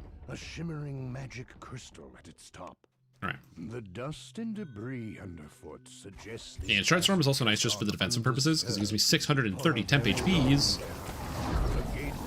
Getting a paralysis, just randomly landing whenever I use a breath attack is kind of convenient. Although, that's a lot of breath attacks to get 2 paralyses. I feel like I should have gotten more than 2 there, but whatever.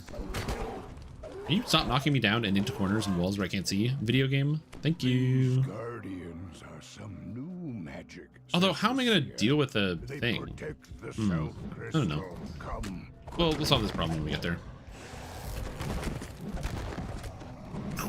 Get paralyzed, suckers. It's Fear Reaper. Get Fear Reapered, suckers.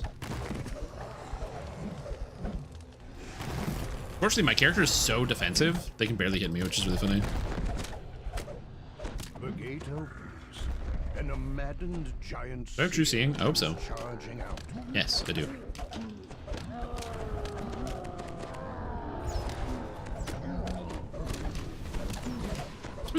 Yeah, what is my double strike? Double strike with all my buffs up is 89%. That's not bad. The madness overcame. Hey, let's go. Better now. Yeah, the free Jeweler's Toolkit is kind of sick, I'm not gonna lie. That's a really, really good reward. Free stuff.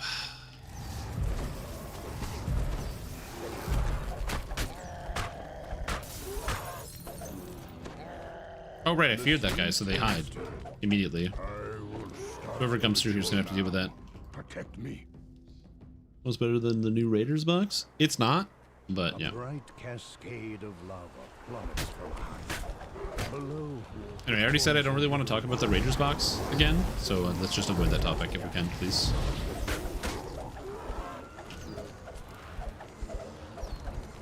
I know some people like to just dwell on things and only talk about those things, and I don't mind doing that sometimes, but it's pretty much been the last 3 entire live streams. It's just been constantly people chirping about it, and I get it, you're upset and you're mad and you can't think about anything else, but I want some space. I want to talk about something else. Talk about something else you're mad about. Tell me about the traffic on your way to work, or that thing that a coworker did that bothers you, or that time you got stood up on a date and it really sucked. You know. Keep them at bay.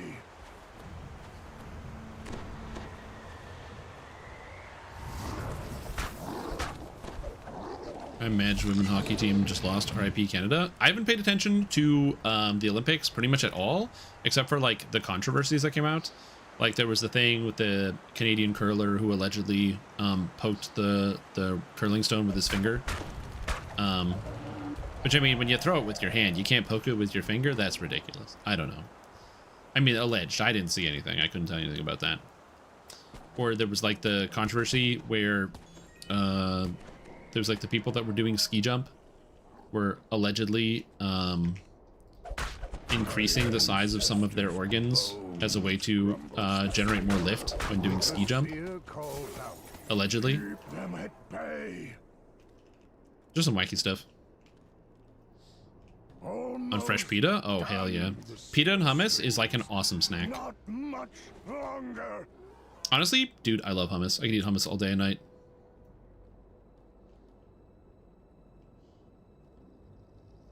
Curling stones are going extinct. Are they? I think lots of people do curling. Their organs? I'm using the term organ very specifically.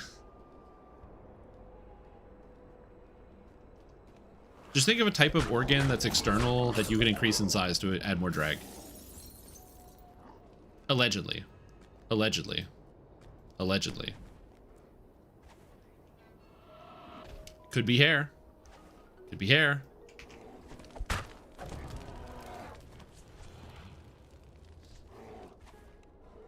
Almost done. Yeah. Toes? Toes are going to be in your shoes, so you can't really do that. I decided to avoid it for several years. It's good. It's fresh. It doesn't give you explosive diarrhea. True. I will say, that's only happened to me a few times where I've gotten sick from eating something, but for sure, getting sick from eating something does cause like a huge aversion. There was a long time ago where I ate a Caesar salad, and it was like a chicken Caesar. And shortly after eating the chicken Caesar, I think I got like food poisoning or from whatever was in it. I was feeling ill for about 24 hours straight. It was awful. It was one of the worst food poisoning events I've ever had in my entire life. Afterwards, the smell of Caesar prevented me from like I would like immediately get nauseous when I smelled it.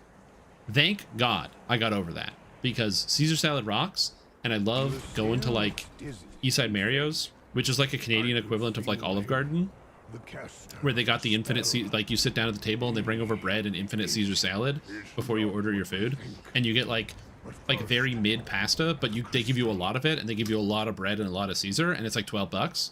Oh my God.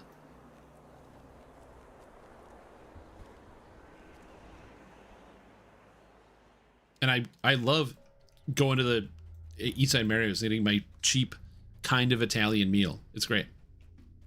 But when they bring you the infinite Caesar salad, and I'm like, ugh, the Caesar, ugh, the smell. So yeah. Big track to land? Think lower and on men. Organs not helpful in pole vaulting. Exactly, Antipixel. Organs that are not helpful in pole vaulting. Oh man. Seeing people do the high jump and the pole vault, and watching them very unfortunately not be turned the right way, so they knock something down. Oof. That's a tough one. Usually it's temporary and done before measuring for suit, so extra material helps during the jump. Allegedly. Again, this is allegedly, because the problem with regulating something like this is you have to go and basically get like, they'd have to like get all the athletes, and they'd have to like, it would just be really invasive. I don't know how you would do that. You know, do a pre and post jump measurement, which again would be too intrusive and not good. Same experience can eat Caesar for over a decade. Yeah, I got over it eventually, but it literally took me like 6 years to get over it. It was brutal. The ritual begins. Gave me a bottle of no notice. I drank the whole thing. Felt horrendous next day. Can't drink rum to this day. I mean, Malibu's not. It is rum, but it's not like rum. If you want a way to, I don't know if this will help you at all. If you would like to try to do it again, I got a special concoction that I usually do in like summertime, as a method of, I got aggro upstairs, that I usually do, which is I take a bottle of the frozen lemonade from Concentrate, which I guess they're not selling anymore, because apparently Minimade's canceling those things, but some companies will probably still do it. But you take 1 can of lemonade from Concentrate, sometimes 2 depending on how much lemonade you want, and a whole bottle of Malibu rum with no water. Man, that's a refreshing lemonade. And you just mix it together. Hard to get measurements, too much junk data. True, too much junk data. Exactly. Salad doesn't deserve mayo. They don't really use, it's not like mayo on a Caesar. It's like I guess it's kind of mayo because you make like an emulsion.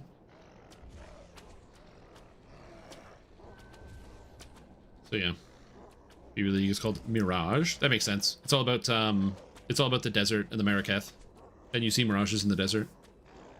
Are you saying the reason I'm not an Olympic ski jumper is because of my massive endowment? No, it's like I watch a lot of the speedrunning stuff, and in speedrunning there's like the saying that you don't cheat to get a better time, you cheat to get a better time faster.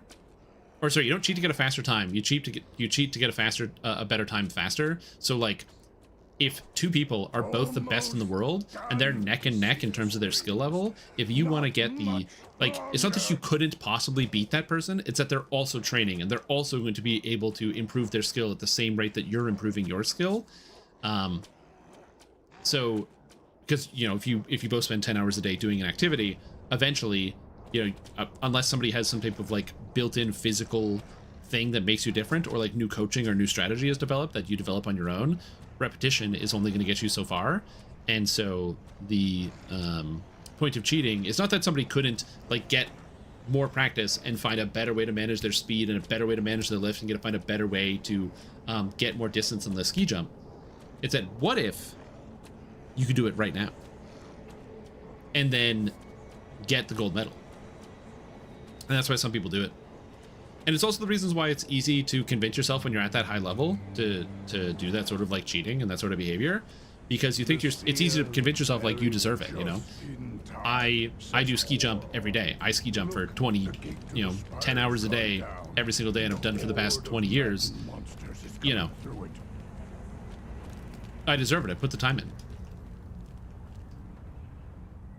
It's not the people that are like bad and they're cheating themselves into being like number 1. It's people that are really, really, really good, which kind of muddies the water and makes it very difficult to tell if they actually are number 1 or not. Or they were stopping production of frozen concentrates? Yeah. I think it's much less so that people rationalize that other people are cheating. That is an excuse for sure, but I don't think it's a rationalization that a lot of people in the top use. That's a rationalization that other people use to try to get to the top. If you're in the top, I don't think that you're too experienced. You know that that's not true.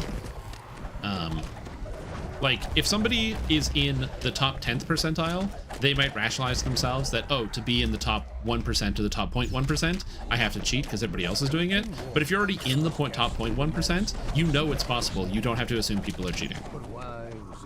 If that makes sense.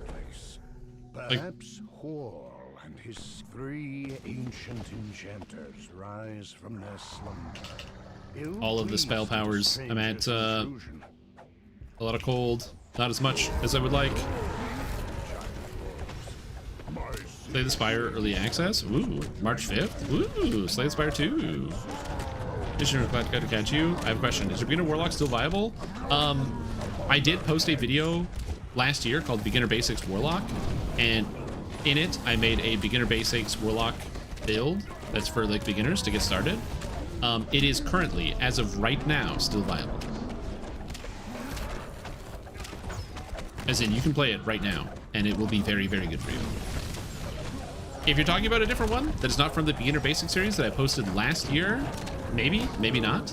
But towards the tail end of the year, I posted beginner builds for every single character class that I'm going to be updating every year. It's in a working document, so that way I can always make sure it's up to date, and I will keep it up to date every single year. In case you don't have access to it, I can get you a link right here.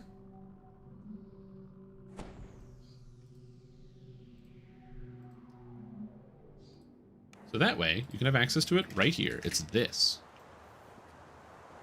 The beginner, everything in that document is up to date and currently functioning as intended. My goal is that with beginner basics, this document, oh, it's up to date as of, it's not, I'm going to update it to 2026 once Arcane Trickster comes out and I add Arcane Trickster to the list. And then it will be up to date as of 2026. But Arcane Trickster's not out yet, so I haven't done that. Am I using hammers? I am using hammers. The day before the PoE League? That's okay, just split yourself in half. Or do the, get another keyboard and mouse, and then put like a piece of cardboard right like in the middle of your face. Have one monitor have Slay the Spire, have the other monitor have PoE, have both hands on mice, and use your feet with keyboards, or your using your keyboards with each of your feet. So left mouse and left foot controls Slay the Spire, right mouse and right foot controls Path of Exile. And you just look at the different ones. That way you can play both at the same time. You got two halves of your brain, don't you? Use them for something. Anniversary is slated for February 25th. You don't sound random making yourself. You can be blasé about setting the industry, provided the industry doesn't make the ineffective and willing unconscious. Yeah. Is blood doping still how a lot of athletes are cheating? I feel like they invent new ways to cheat to get around the test. Yeah, it's not just blood doping. Blood doping is definitely still used in a lot of different places because it's harder to detect for, but it's not impossible, and they're always building new detection methods all the time. But blood doping is one. Erythropoietin is another one. There is a lot of different methods that people are using, and people concoct new ways to do things all the time.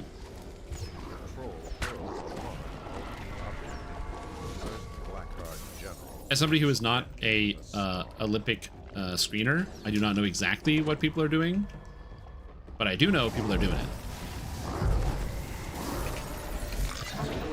And also, for the record, I'm not implying that all athletes are cheaters, or that, you know, this is like a plague or something that people are doing commonly and it's happening constantly.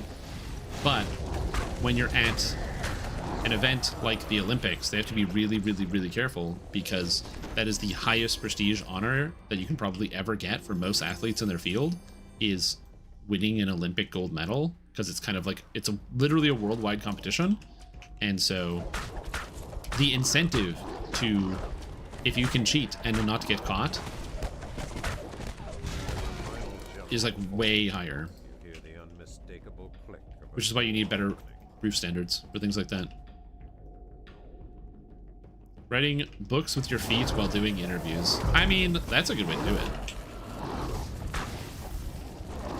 Maybe you logged from a couple years ago is viable. Again, most things, the reason why the build repository is by update, so then you can kind of make a good distinction of like, it says update 50 and current update is whatever. I don't keep all the old builds up to date. The only builds I'm keeping up to date is the beginner basics, so that way no matter what, somebody who goes, hey Strim, do you have a warlock build? Yes. Do you have a druid build? Yes. Every beginner basics build gets a once over every year, so that way I can guarantee you that they are up to date and that you can use them. And then all of my custom builds are meant to be more things that you can play if you're looking at them, if you see the video and you're like, I want to play that, and you can go and follow it. Or in the future, you just leaf through it and you go, oh, I never thought about doing quarterstaff X or whatever build Y, and you kind of put it together. Tiefling accoladed the skin build and I liked it. Accoladed the skin from beginner basics. You also plan to have a meta build list too? No.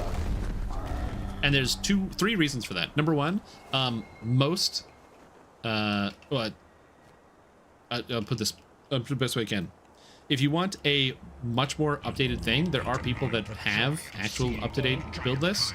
Luminal is an example of a player who has a series of builds that they use for super duper duper endgame. So there are examples of people who are already doing that and who are just more knowledgeable and more experienced than me. I'm a leveler. I play for the game for like the fun of clicking the buttons and moving around and doing the adventures, and less so getting the top #1 numbers at the highest numbers you can number, which is what some other people also spend a little bit more of their time focusing on. So I think for me personally, I would rather like shout those people out and try to give examples of like their builds as opposed to crowding all the attention around me.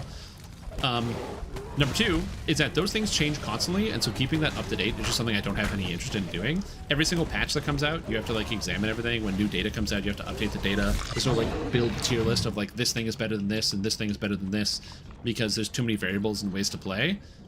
And then lastly, a good portion of the DDO community that actually has this information knows what the top builds are, hide everything. They hide it like their life depends on it. It is all kept secret under wraps, and they share as little as possible because they don't want Sandstone Games to find out what they're doing, because either A, they're doing something that is basically like abusing an exploit to get extra damage or some other type of effect, and so if that gets found out, it could get fixed and somebody might get in trouble depending on how big of an exploit it is. And two, or it's just really, really powerful and they don't want SSG to know, so that way something doesn't get nerfed. So as a result, a lot of information is just completely hidden from you guys.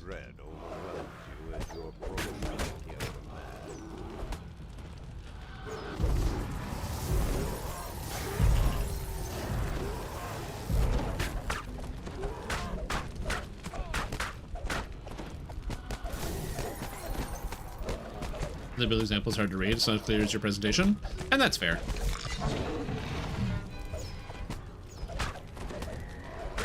Some people do a good job though. There are some pretty good representations. Like I said, I think that is a niche space that if there was somebody who wanted to like start making YouTube videos and making tier lists and doing things like that, there is a space for that in the DDO community. Because people have asked me like, when am I going to make lore videos? And the answer is no. I'm not gonna make I'm not gonna do that. I like watching. I'm the guy that likes watching the lore videos. I'm with you. It'd be cool if somebody would made a bunch of DDO lore videos to summarize things, or to like really dig deep to track names and to see who's going where and what's happening when. That's cool. I watch those videos. I don't make them. And similarly with oh,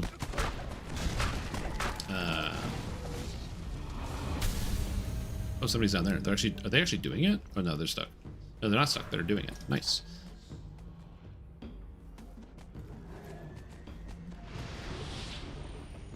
Well, I found the end of the labyrinth, so they'll kill the last guy and we're done. And then also, yeah, the super ultra giga endgame stuff. What example of a build that wasn't exploiting a bug per se, but then ended up being nerfed due to its unexpected strength? Oh, yeah, Shrouded Champion's another one that got shot in the head. So Bobby has got the perfect example. Shrouded Champion was pretty overtuned, and it was the best mantle in the game for casters, and so every caster was using the Shrouded Champion mantle. And so SSG literally took it behind the shed and just shot it in the back. It's gone. It might be usable on Arcane Trickster. We'll see. But yeah. Be at peace, my kin. For my actions will wipe away all our So that was a big one. The Favorite Soul Nuker wasn't good. It was just good on hardcore. But they did, the reason why they gave for nerfing it makes sense in context. So you'll be able to, I will have a Arcane Trickster build the day that Arcane Trickster launches. There will be a beginner basics version you can try out yourself. It might be slightly wrong based on if they change enhancements or other things, but I will have a beginner basics version. So if you want to follow something day one, that will be there. But yes, the second it comes out, I'll be reincarnating into one and trying to get a build out as quickly as I can. Based off meta magic feats. We can't scale everything off of meta magic feats, dude. I like what you're saying with that, but now think about how load bearing the meta magic feats will become. I think it's a neat and quirky thing. How many meta magic feats do you have? It's drool. Obviously, I'm just kidding around, but it's like, how do we make Arcane Trickster better? Make it so it scales up meta magic feats. How do we make Shrouded Champion? Make it so it scales up meta magic feats. It is. It 100% is a good scaler. People taking Eschew Materials Den? No, it would count Eschew from here, because this is giving you a meta magic. Actually counts you having the feat. As a casual, I enjoy the new player-friendly builds you put out. It allows me to try Clash of 3 without feeling like I'm gimping myself on accident. Yeah, that's it. I just want to keep something simple for people to follow, while also playing my own stuff and trying to have fun with it. That's the benefit of the beginner basics builds for me, is I don't have to like play Barbarian to be like, okay, and then here is how Barbarian work. I can be like, well, Barbarian looks the same, so it is the same. So here's your Barbarian build that's straightforward and gets you through the whole thing. Playing all the way through to the end of the game.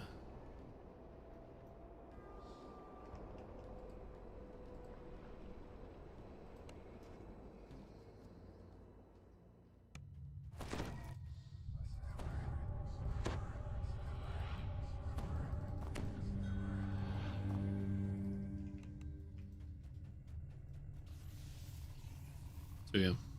You think Tabaxi, Stick, Arcane Trickster could work? Absolutely. I think Stick, Arcane Trickster is going to be very, very fun for leveling because you get access to good crowd control and good healing. You can take Cure Light Wounds at 3, you can take Sound Burst at 6, and you can take Cure Serious at 12. And then you've got like a bunch of free healing and a super strong SLA. What? I didn't read it. Up, up, up, down.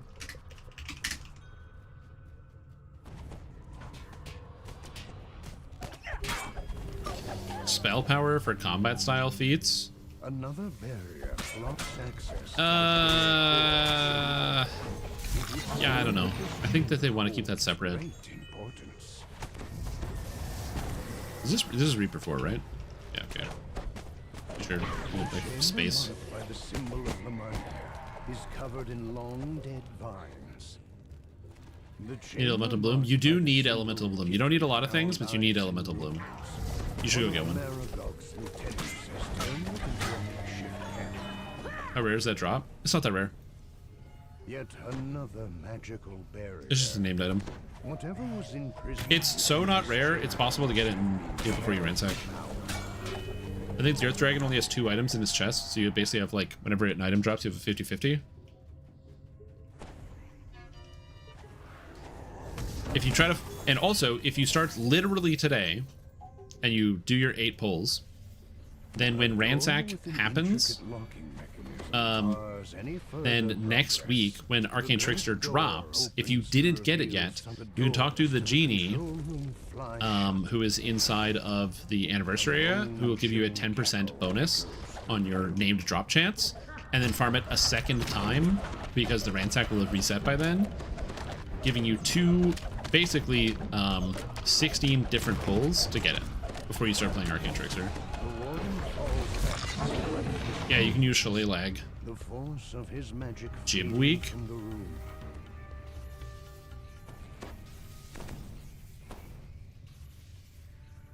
As the valve locks into place, the barrier to the central chamber vanishes. 8 receptors cover the walls of the large central chamber. It is likely only. That's why I don't have it. You don't wait. Do you sneak around it every time while it's sleeping? Ah, no, man. You gotta fight that dragon. Of Da'Anfi glows brightly as the portal to the plane of. All right, here we go. You file a complaint. Place your life in perilous risk. What do? Hang tough and hope.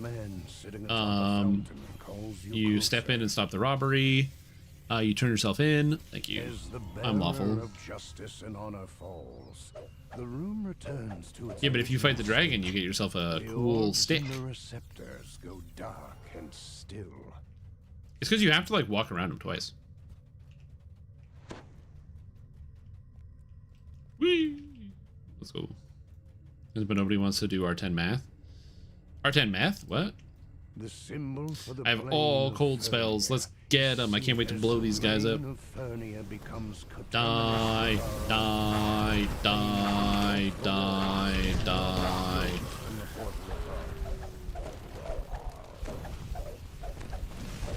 I just cast all my spells and I'm just meleeing. Die, die, die. Oh yeah, right. I forgot. Cold is muted in here. I can't use cold. The final fire is quenched. The orbs go dark in their sockets. Until Demon Web quests? Yeah, demons do be immune to electric. That's true.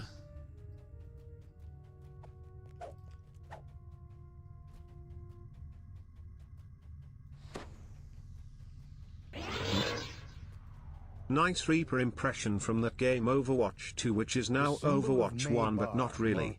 True! Do you guys hear that? Overwatch 2 is now just going to become named Overwatch? They're going to drop the 2? How sick is that?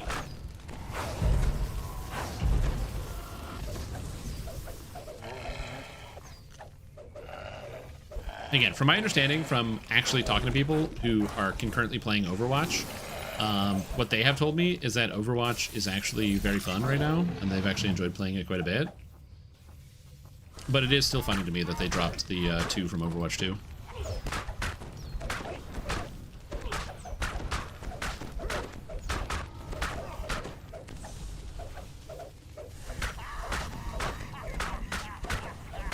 Yo, this guy needs a lozenge. What the heck?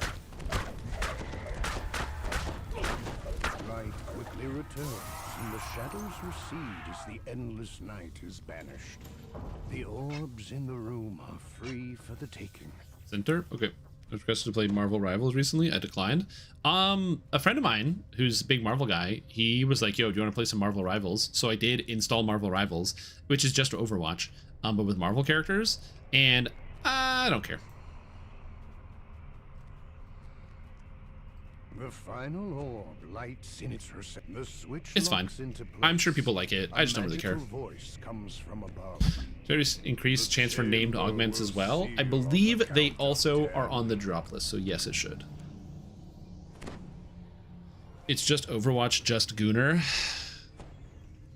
What do you mean by that, Julian? Can you explain?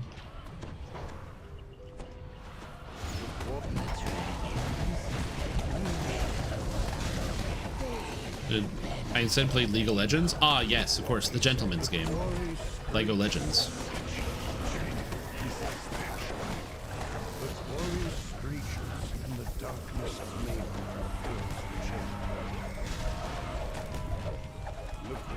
Gooners are an important part of the gaming microtransaction ecosystem. They are. Think about how many skins are sold thanks to all of the Gooners who wish to purchase them by the gallons.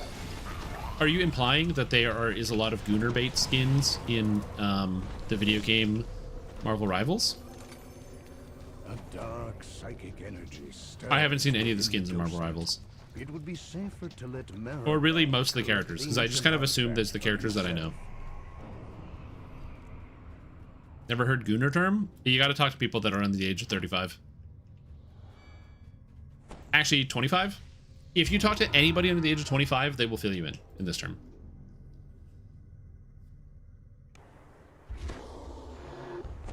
Heroes of Nurworth? Hell yeah. Should we check out Marathon as a Destiny enjoyer, or are you leaving it?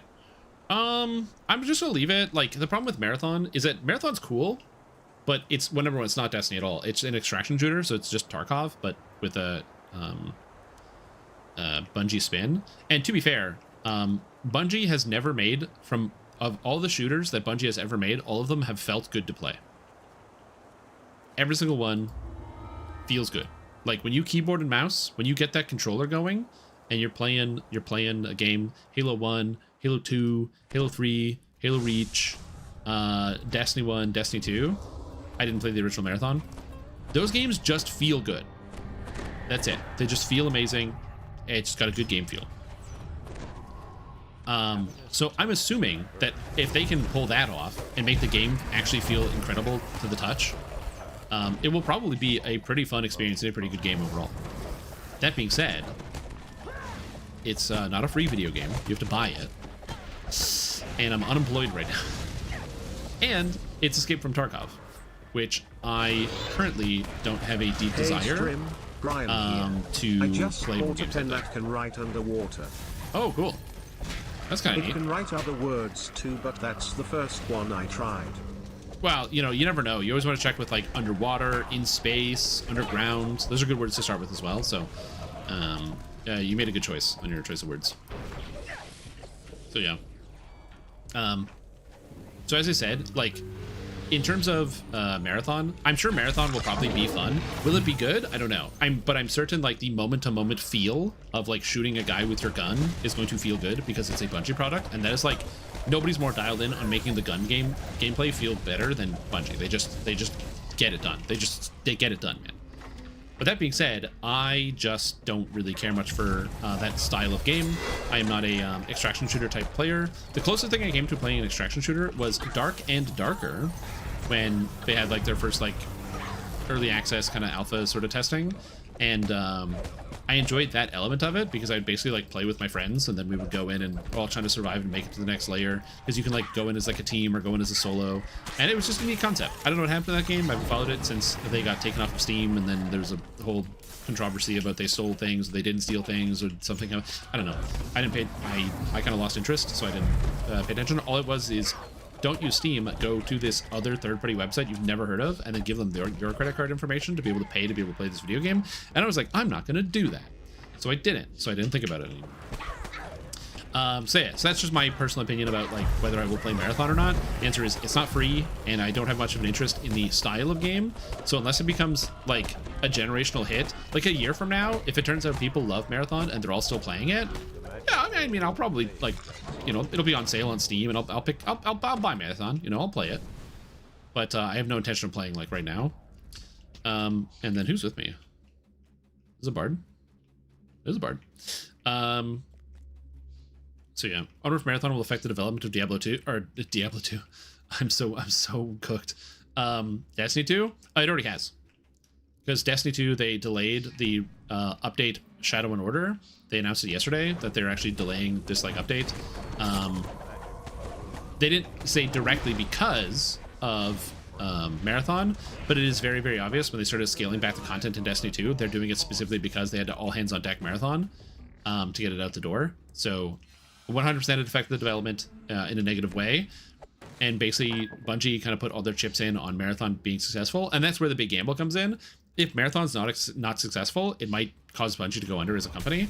So they're really banking on making a good product right now, because they basically burnt a bunch of bridges in Destiny, specifically by scaling back the size of content, scaling back the size of updates, scaling down the amount of community involvement, and just not really adding a lot of new content, and trying their hardest to recycle stuff to keep people entertained, which again, I've had a lot of fun. I don't mind recycled content, guys. I play MMORPGs, okay? I play MMORPGs. But yeah, if Marathon dies, Destiny 2 is going down. Now, granted, it's owned by Sony, so it could get like siphoned off to another company or something, but yeah.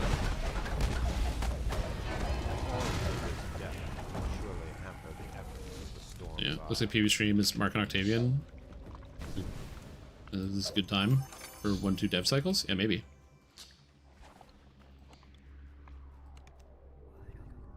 It's an update. Yeah, Shadow and Order was a free update for the current expansion, because of the way they stuff. Oh no, Destiny makes a lot of money, but the problem is that they're owned by Sony, and Sony has like high expectations. There was like this call where basically they talked about how they purchased Bungie for like however many like millions or billions of dollars, and then they had to reevaluate the company and basically cut its value by like 40% because it's really not worth that much because of just how much they actually weren't getting out of the money out of the company. So yeah, they had to like reevaluate the actual total value of Bungie as a studio. So yeah, so it's an interesting problem. Renegades wasn't really on my playlist. Have you tried it much? Oh, dude, Renegades might be one of my most played expansions. I played so much in Renegades. I really enjoyed Renegades. It's really fun. I agree. I also thought I wasn't going to enjoy the Star Wars stuff that much. And when I got the lightsaber, I really didn't use the lightsaber when you first get it during the campaign. Because I was just like, whatever, it's like Star Wars. I already have cool stuff. Dude, I have Black Talon, which they buffed. I don't need a lightsaber. I've got Ergo Sum. I don't need a lightsaber, okay? Get out of here, Bungie. I don't need your lightsaber. Anyway, I use the lightsaber on every single one of my builds now. It's very hard to convince myself to use any other exotic. It's so fun. It's really customizable. It's got all these cool tools. Like, there's so many ways to interact with your subclass. It itself enables builds on its own because the lightsaber has the ability to, like, allow you to apply subclass debuffs. You can sever, you can scorch, you can jolt, you can generate bolt charges. Dude, it's so cool, dude. It's so cool. It's amazing. It's honestly one of the most, like, enchanting weapons they've ever added to the game, and it is so fun to use. Yeah, the Praxic Blade, unbelievable. Unbelievable weapon, 10 out of 10, great design. It's super fun to use.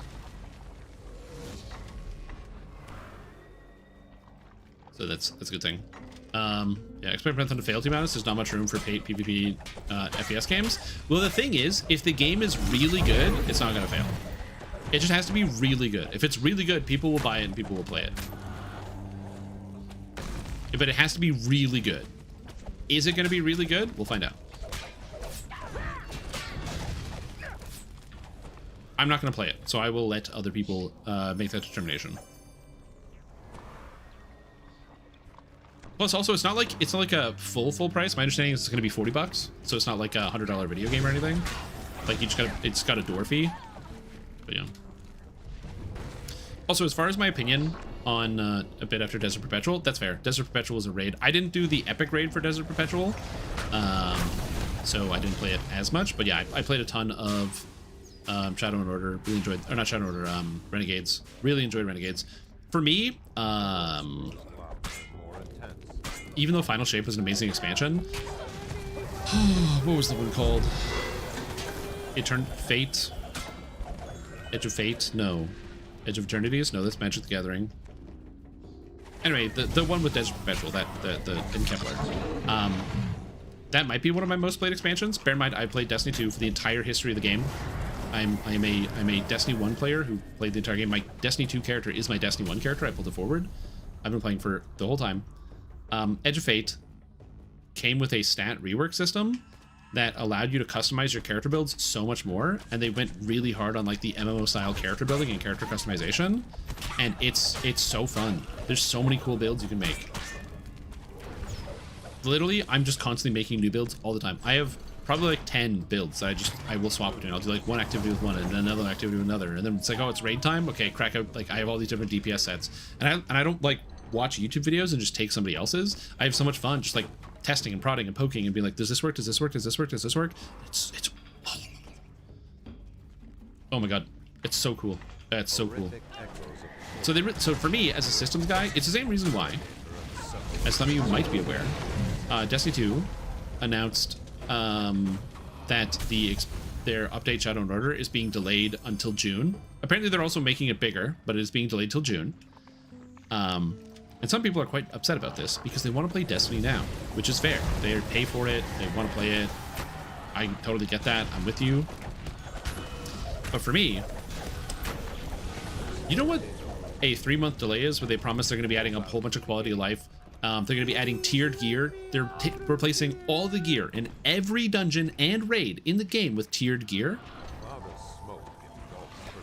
Which means Vault of Glass is now on the table. Now all these old raids are now all these old dungeons. Everything is going to be fully like runnable for modern items with all these cool little perks and combinations and different, and the traits and everything. Like, I'm so excited about this. All this stuff that's going to be coming. I have to wait longer for it, which is okay because I have a lot of video games I want to play right now. And number 2, for me, it's vegetables, dude. I love vegetables. Video game vegetables are my jam. I love when a patch, like, some people really like that content. They want to get that new explosive thing where something happens and there's a new storyline, there's new characters, there's new whatever.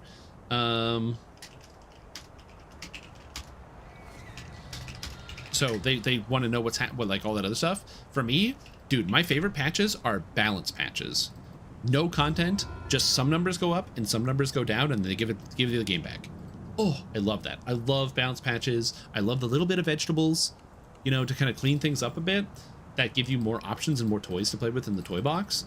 Okay, I think of most of the MMORPGs that I enjoy the most are the MMOs that feel like that big bin of Lego that you might have at, like, either you had or like a cousin had or like a friend had at their house. But they just had a big like plastic bin, and it had a whole bunch of Lego for many years and different sets, and it's all just in there. And then you go and you fish through the Lego, and you're like, I can put this with this, and I can put this with this, and I can put this with this, and you're just putting together. That's the type of video game I like to play conceptually. Not actual Lego. Surprisingly, I don't like Lego that much, but the analogy is good because I'm sure you guys know the big Lego bucket that I'm talking about.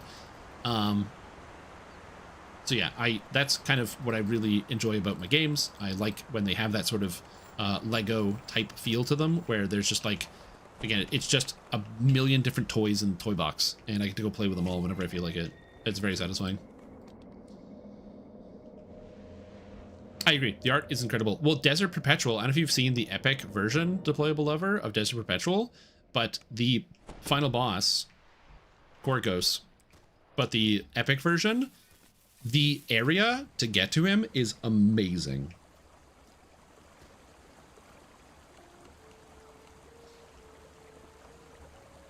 It looks like some of the classic Destiny art where they look at like what the what the homeworlds of the Vex and stuff look like. It's very cool. What did I take as my epic feat?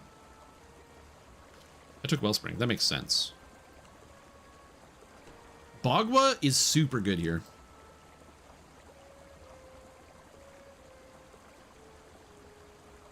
It's not a breath weapon. It's not a breath spell, but it is super duper good. So is Embolden spell. I think we take Bagua.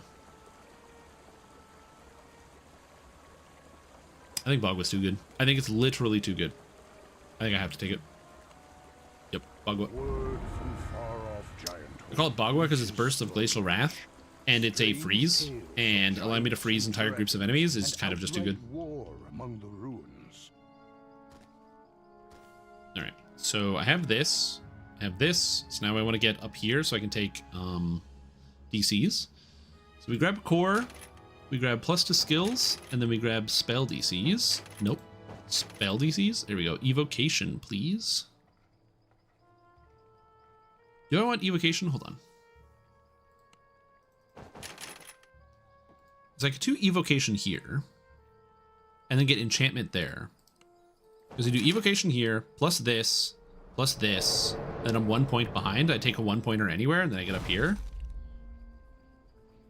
Yes, and then I can take enchantment there. That makes more sense.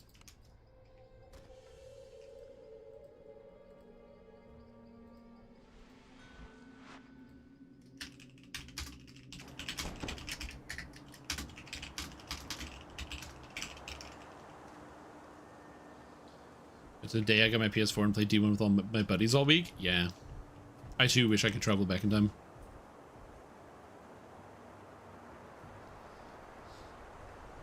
Quite I'm sure sounds like sending off into maintenance mode to you. Again, it could be. They could be actually sending Destiny 2 into maintenance mode. That would suck. I hope not. But, like, I don't work at Bungie, so I don't know. But general rule of thumb is no content equals maintenance mode, or like any, you know, not releasing content is kind of bad. That being said, they're doing the break glass in case of emergency, where they said they're also bringing back Pantheon. And Pantheon is one of the most loved events of, like, in the history of Destiny. Those that don't know what it is, it's basically, it's a raid boss rush where they just put you from, like, they take all the classic bosses throughout the game, not all of them, but they, like, the first one is like 2 bosses, and the next week it's 3 bosses, then the week after that it's 4 bosses, but the difficulty of each boss ramps up each time, and also they have new mechanics. So for example, like the first week would be there's 2 bosses you have to fight that are from different raids. They have a couple extra mechanics in each one, but other than that, they're not too bad. So most people, if you've done the boss once, you usually learn the new mechanic on top of what you already have to do, and then you're all set, you beat the boss. But then you get to week 2. Now there's a 3rd boss you have to do that comes after. The difficulty is higher, so all the monsters do more damage and take less damage, and you have to learn those new mechanics. And it keeps stacking. Yeah, I love it. For like, for Rulk, they're just like, hey, what if we just had 2 of them? Really simple concepts. What if there were just 2 final bosses instead of 1? The magical giantish it's sort of like if you played in Path of Exile in the Freesia League, which was also like based off of the gauntlets. There are some people, or like that might have noticed when you get to the first, like you're on the beach and you wake up and you go fight Hillik, you hear the sound of the Maven, and you're like, oh no, the Maven is here. Why is the Maven here? Because that's just stupid. Why would you put the Maven there? Because you can.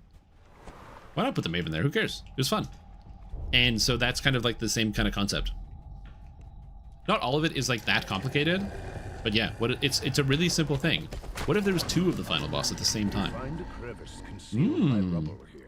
Difficulty. It's just large enough to crawl through.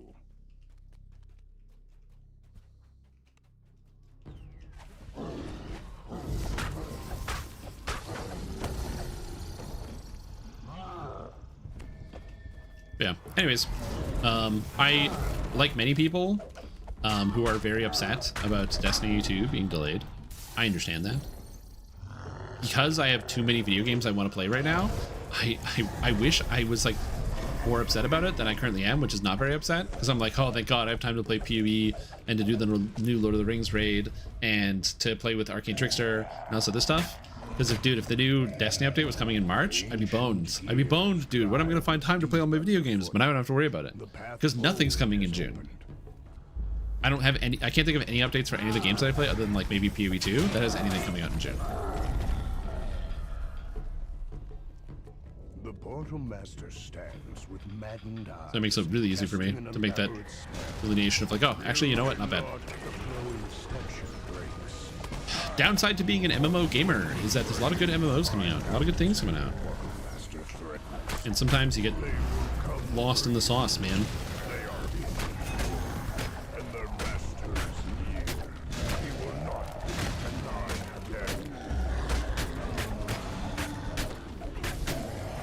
Dragon Breathe, and for 5,000, hell yeah, Dragon Breathe. Fisher do PAX West again? Maybe. Who knows? I would be down to do more presentations like that. As long as it doesn't involve traveling to the United States. There are 3 of them.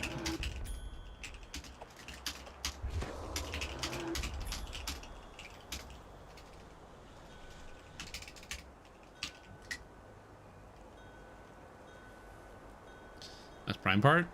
Yay!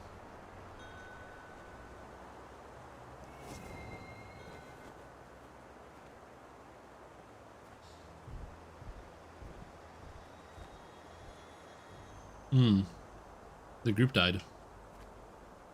Thanks, team. Already bought the Varuna Deluxe. Oh god, you guys in your Warframe speak. I don't know Warframe, dude. I've never gone to war with any frames other than my like the frames on my frame rate. I don't know if that counts. I'm just turning on the lights, which I do via my phone. The lights. Okay. Did I talk to you? No. Yeah, I'll take Blood of Dragons. I don't know how many Blood of Dragons I have. Probably a lot. Yeah, Stream Tom is in Las Vegas. I love that story. Good old Stream Tom who's stuck in Las Vegas, who will never ever leave. I'm gonna put this in the bank before I forget. I'm gonna show you guys what the armor of the Arc Blade looks like before I forget. Because some people are asking me what it looks like, so you can see.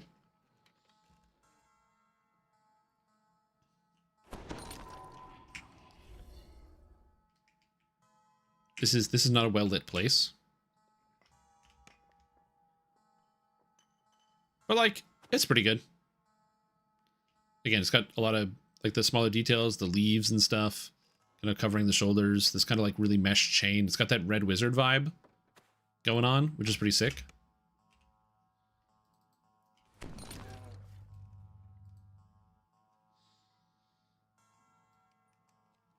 Update Dorped? Soul Frame Dorp. Okay, so this goes into cosmetics, because I'm never going to use the actual item, because it's useless. But I kind of want to look at it. I'm going to put you away before I accidentally delete you. And I'm going to put this in here. Blood of Dragons. 65 Blood of Dragons. Isn't that fun? 65. Oh my god.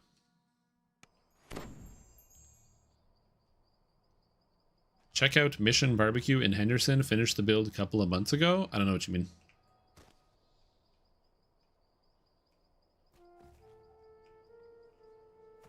Captain the Hidden God. Body Snatchers. It does not. The Lotro Wardrobe is so much better than anything we've ever had in DDO. 65 runs of Mired and Kobolds. Yes. R1 Vaughn, Chrono, others, all welcome? No. R1, is that an epic group that is allowing, or is that heroic? No, it's R1. It just says 19 on it. That's weird. Belly of the Beast, Trial by Fury, Raid Train. They're already inside the raid. I'm assuming it's full. 1, 2, 3, 4, 5, 6, 7, 8, 9, 10, 11, 12. A lot of raids have been like having their thing open. Multi-boxing, right? Reaper 3. MD rares for Ring of Khan. Feywild. Somebody just soloing Captive the Hidden God and Body Snatchers. I don't know what I want to do right now. Because I should do like the evening searching. I should do like Lords of Dust. But I don't feel like it. But I should do Lords of Dust. Alright, I'll just like slam Lod Chain real quick.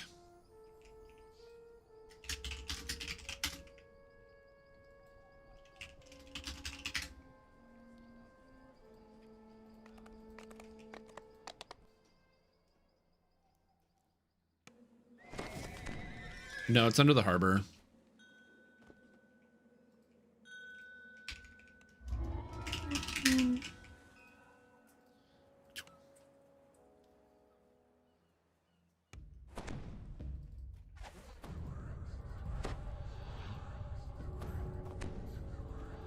Inquisitor Noman waits for you near the entrance. An irritated scowl on his face.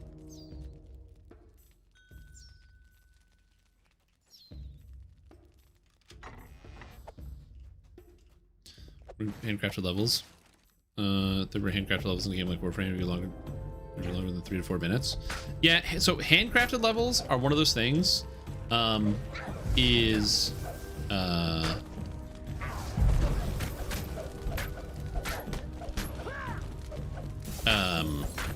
of the things a lot of video games try to shy away from, because giving too much power to the players to make something means that people will always make the most cheapest and most efficient thing you can. So like, a great example is in the video game Neverwinter. They actually had the ability to make customized levels for a long time. And some people made some really cool, really creative, really unique level designs. But also, because there were rewards you could get from them, a fair number of people also use that exact same system to just like make really fast, simple levels that you can get through as fast as possible.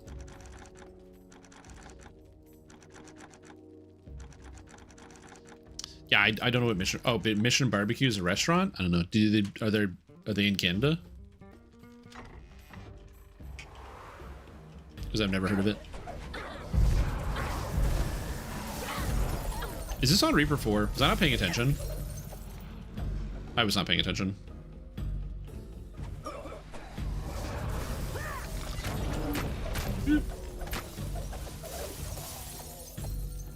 Chicken has grill marks on it. Yes, you know, grill in this establishment. Mm-hmm.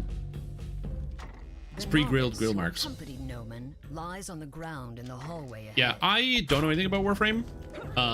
When I first heard about Warframe, I had some people tell me it's like, well, if you like Destiny, you'll enjoy like a good amount of Warframe because there's a lot of things that are similar. And to me, that is the antithesis of how I enjoy my games. Because somebody's like, hey, you'll like this thing. It's like this other thing. I'm like, oh, so I should keep playing this thing I already like? And they're like, no. I said you'll like it, so you should try the new thing. I'm like, what if I didn't?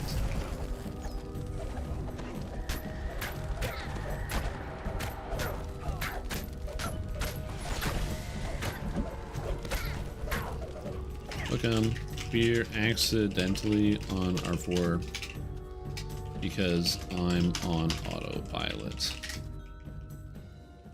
is a bizarre reveal in 2 hours and a new character. Hopefully this is a good YouTube video with lore. It begins to look more like a dark and sinister temple, and less like an big truck with warehouse. the smoker driving around sometimes. Big truck with the smoker. Mm-hmm.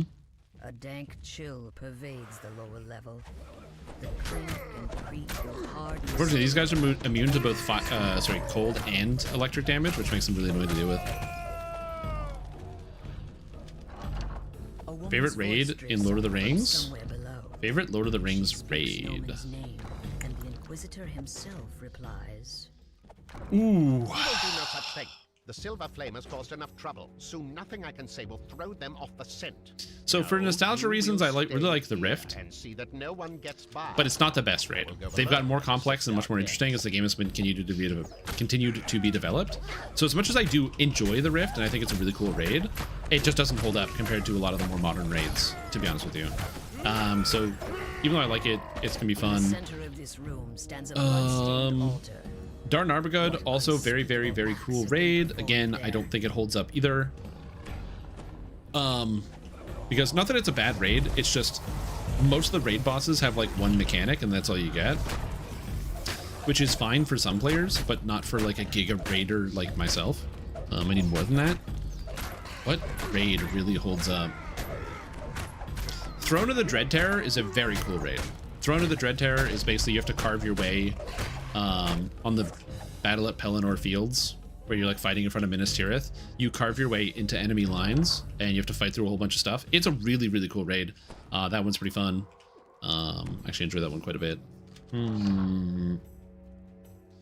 Oh yeah, DN has mechanics. Again, they're just simple mechanics. That is the one with the ogre right at the beginning. Rakathos or whatever his name is. Next Wednesday should be when the event goes live. Yep.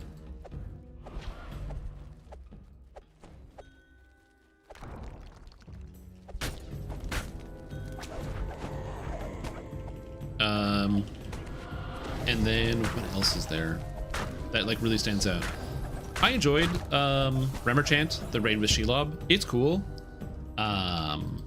Unfortunately, the first boss could be super kited, and the second boss's mechanics like just didn't really function. So the way in which you would do it is you would just out DPS it, because there was basically supposed to be a mechanic where you could do this like reset back and forth, but the damage was too high, and there's this like scaling scaling damage effect that went up as the fight continued. So what ended up happening is people just did the second boss, where is you had to phase it in one burst window, and if you didn't phase it one burst window, it was a wipe.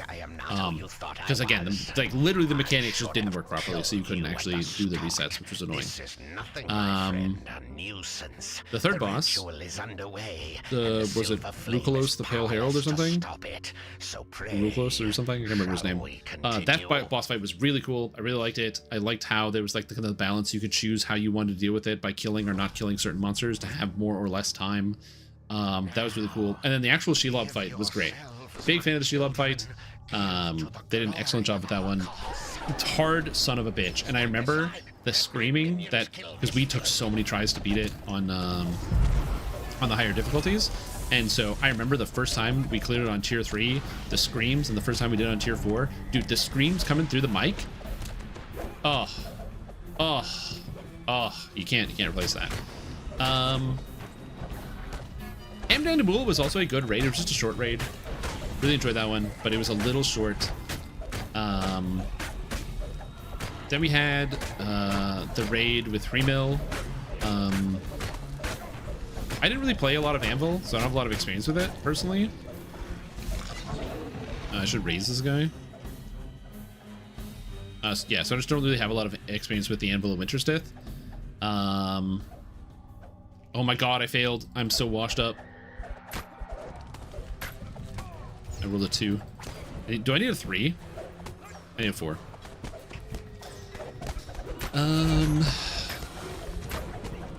God, what was it even called? Hidden Horde. That's it. Hidden Horde with a big dragon boss. I hate that raid. I don't like any of the raid fights. I think the first fight's bad. I think the second fight's bad. And I think the third fight is like really boring and pretty bad. So just overall, not a big fan of Hidden Horde of Habanaka. But the raid that came after that, what was the raid that came after that? That was the one where it was Gwathronost, where we returned back to Angmar, and we go into Karn Doom again, and it's basically like Karn Doom 2. And I'm gonna be honest, Karn Doom, that raid is awesome. It's awesome.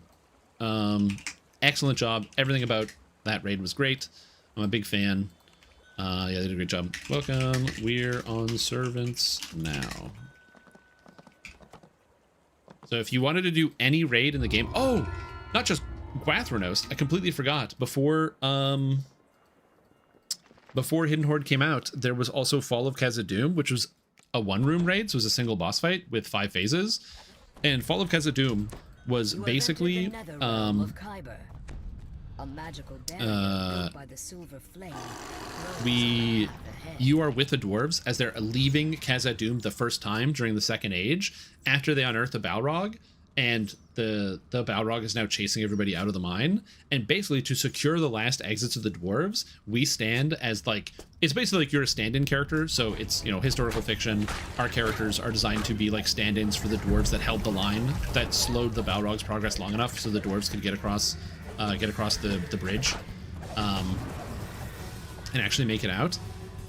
And on tier 1, it's just like multiple phases where you go through. And on the higher tiers, oh my god, it's so good. Is it skirmish? No. Fall of Khazad-dûm's a raid. Fall of Khazad-dûm, excellent raid, 10 out of 10. Unbelievably good time.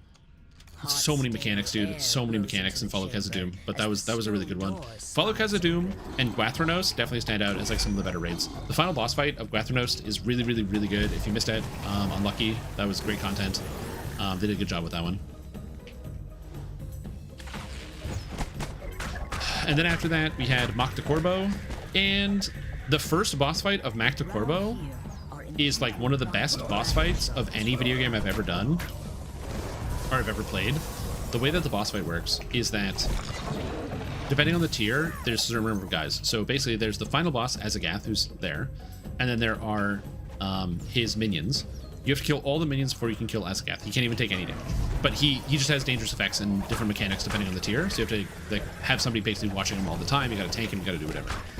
But the way the fight works is that when you enter in, on tier 1, you face a guardian, a minstrel, and a hunter. Which might seem weird that you deal with a guardian, a minstrel, a hunter. Those are character classes. And they actually use character classes against you. So they have character class abilities and can do anything that character class can do, but amplified. So for example, they'll have like different abilities that they use that you have to pay attention to. They will stun you, they will interrupt your abilities, they will kick you. Dude, have you ever done a raid before and wiped because your stupid ass, dumbass fucking DPS decided, hey, I don't need to press my interrupt right now. It doesn't increase my damage, so they don't interrupt something, they don't interrupt a skill, and the entire raid wipes, and you have to start again and again and again because they can't get it through the thick goddamn skulls, that sometimes kicking the monster is more important than getting an extra 0.2% on your parse. Well, guess what? The enemies figured that out. If you're playing a healer in that boss fight, you get kicked left, right, and center. You're playing a crowd control, you're playing a caster, bro, they will sprint across the room to interrupt your abilities and to stop you from healing the tank. It is frustrating, but also, it's really cool. They synergize together, they use all their different abilities. So on tier 1, there's a guardian, a minstrel, and a hunter. When you go up to tier 2, there is also a captain there. And the captain has Shield of the Dunedain, so he can bubble people. The Guardian will shield wall people. So you, like if you want to kill the Minstrel, once you get it low enough, the Guardian hits him with shield wall. Flanked by a pair of empty sockets. Did we not get the thing? I don't know. So there's a whole bunch of mechanics.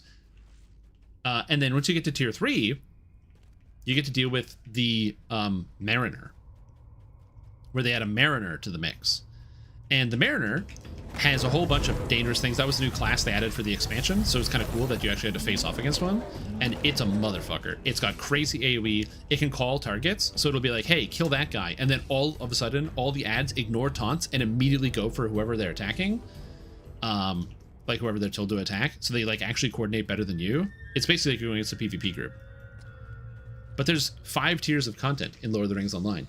Tier 4 makes it so that whenever you kill the first character, doesn't matter who it is, which whoever dies first, so we would usually kill the minstrel, but after you kill one character, they get replaced by either a burglar or a lore master, which both are very disruptive. They stun the tank, they debuff the tank very heavily, they slow your cast speeds, they are just like classic disruptive lore master or burglar, but also have very devastating field warping effects. The burglar constantly stuns people and has an ability called Mischief, where it creates a zone on the ground somewhere in the room, and if you're not in the zone, you basically die when the effect goes off. So you constantly have to reposition during the fight to make sure everyone is making it to the right zones. But of course, not everyone can be there because the tanks can get hit by AoEs and you gotta do other stuff while you're doing everything else. And then the Lore Master has an ability called It's like Hungering Flame, and if you don't interrupt it, Hungering Flame, it creates like a fire snake on the ground, and then it hits one person and bounces between people, dealing damage. And if Hungering Flame goes off, it's basically an entire party wipe. Like, it's over. And you don't know which one's coming. And so if the Lore Master spawns, and then someone's Hungering Flame, first frame, and you don't interrupt it, the second it spawns in, it's an instant party wipe. Like, dude, it was madness. But that's tier 4. On tier 5, after you kill the second ally, the game will then randomly spawn either a Runekeeper, a Champion, or a Brawler. The Brawler just hits really, really hard. Giga AoE, giga damage, and will sometimes just, like, absolutely blast your tank. The Champion has sick AoE, so you have to manage a whole bunch of new extra damage coming, so you're taking gigantic amounts of damage, and it becomes extremely, extremely dangerous. They also have an armor rend, so they cause everyone to take more damage, which is basically becomes unmanageable at that point because you're already on the highest difficulty. So not only are there more monsters, everything is doing more damage. You have less defenses, like it's already the highest tier, and everything has more health. But then on top of that, yeah, it just hits really hard. You bounce everywhere. And then lastly, there's the Runekeeper. And fortunately for the raid, the Runekeeper, if it spawns in, all it does is have powerful magic. So if you interrupt it and don't let it cast too many spells, you just sit on it, interrupt it, kill it, it's fine. So the Runekeeper was not free, but it was like the easiest to deal with. So you would have to, if your team wasn't strong enough, you'd basically have to kill the, you kill whatever, usually it was kill Minstrel, then Burglar or Lore Master spawns. You kill the Burglar or the Lore Master because they're the most dangerous thing, and then either the Runekeeper, Champion, or Brawler spawns, and you pray you get Runekeeper, and then you have to pray you can kill it. Because I forgot to mention one of the mechanics in the actual raid. The longer the fight goes, the final boss does an ability called like Howl of the Deathless, and every time you use it, it does damage to the entire raid, which you have to like use full raid-wide cooldowns to be able to manage every time. It's like the hardest part about the raid fight is every minute, or not every minute, it's like every 90 seconds you're getting Howl of the Deathless. But on top of that, every time Howl of the Deathless goes out, it gives every one of the enemies a 10% damage buff that lasts for the rest of the fight. So effectively, the fight has like a 9-minute total runtime, because once you get past 9 minutes, you can't deal with the damage anymore. It's too much. Because the Howl of the Deathless just kills you on its own, and everything is doing too much damage. So it's an awesome fight. It was really well designed. Hats off to whoever did that. The rest of Mokta Corbo, I could take it or leave it. I'm gonna be honest. The second fight kind of sucks, and it's not bad. It's literally the same between tier 2, 3, and 4. The fight is 100% identical except for the damage numbers. So like, I think they kind of like maybe ran out of steam or something. And then the final boss fight, I would like it more if it wasn't for the fact that after when the fight came out, it was broken, and a lot of the actual mechanics didn't function properly. So the people that were able to play the tier 5 day 1 crushed it, and then farmed out all the insanely rare Giga gear from the tier 5. And then they made it harder, and a lot of those groups never went back to even do it, because why would they? They already have all the gear, because they actually fixed the mechanics. So we did get our tier 5 clears, but we did it like legit because we came later. So, but yeah, not a big fan of that. But yeah, man, that was good times. Holy shit, a roly. Yeah, the first, if you haven't, unfortunately, it's like the expansion's over now, but the Mokta Corbo first boss fight is probably my favorite boss fight in the entire game. Maybe the entire, yeah. It's so good. It's so well done. And it's not a long fight either. It's like a fast fight. So you gotta like go. You basically want to be on the pace of killing one of the ads on the T5, like every minute, 20 seconds. Ugh. There's a lot of stress that goes on. It's good. What's that blue lightning trail? This is from the VIP rewards. So because once you're a VIP, I think for 7 months, there's a cosmetic you earn, and you can just like apply it to your character at any time. Any character on your account, you just apply this cosmetic to it. Also, what's up, Night Hair? Sorry about blathering about Lord of the Rings Online for a while, but dude, some of the raid design is like insane. There are fewer raids and fewer bosses per raid in Lord of the Rings in a game like Final Fantasy or World of Warcraft, but sometimes they just hit, man. Sometimes they just hit. Are locked in battle with some kind of spirit made up of people who have saved the flame creatures. creature from its attackers. Yeah. It flickers. The spinner of shadow struggles against her weakening bonds. Spinner. While below, the spiders consume the last of the flames. We're on spinner. Are you flagged? Asking so they can join in. What's my go-to class in Lotro? Captain. Captain's my favorite class by a mile. And yeah, it's like pretty much Captain the entire time. I just love it. I think it's a great class. Really well designed. Captain and Lore Master are probably up there. Warden, I would play more if it wasn't for my arthritis, which gets me. Someone must witness my return and survive. Destroy these intruders, my lady. So yeah, One of the Rakshasas check out the game out. Now, bear in mind, I am talking about the end game content, the high level raids. You must help us release the rest of the game, and this is my personal opinion. I will do no such thing. Lord of the Rings Online is the easiest MMORPG yet created by men. So if you're somebody who likes to challenge themselves while leveling, fortunately they do now. They took them many years. They added landscape difficulty, which allows you to increase the challenge of the game. Shadow screams and scuttles back into the darkness. You feel her grasp on you slip as the silver flame guardian speaks. So if you are somebody who can't handle the game being like brainlessly easy all the time, you will have the ability to do that and like to make it more challenging for yourself, which is how I play the game. The silver flame guardian But yeah, we have driven her back, but it will not last. End up loving it anyway. Well, if it's any consolation, Hobbit Bardero, Lore Master is one of the top DPSs in the whole game. They reworked Lore Master last expansion, and it has been top tier ever since. Quickly now, she returns. Character like Boromir in the game? Yeah, that's Captain. Game now, Flame Spirit. You are too weak to battle me yourself. Captains are your most analogous to paladins, so they have 3 specializations. You know how like MMORPGs have tank, healers, and DPS? Lord of the Rings Online has tank, healers, and DPS, as well as offensive support and defensive support. Offensive support is like you basically buff your allies and increase damage they deal, while also reducing like the defenses of your enemies, while also having some type of secondary thing you also do, depending on which support you're playing. So for example, Captain's secondary offensive support is healing.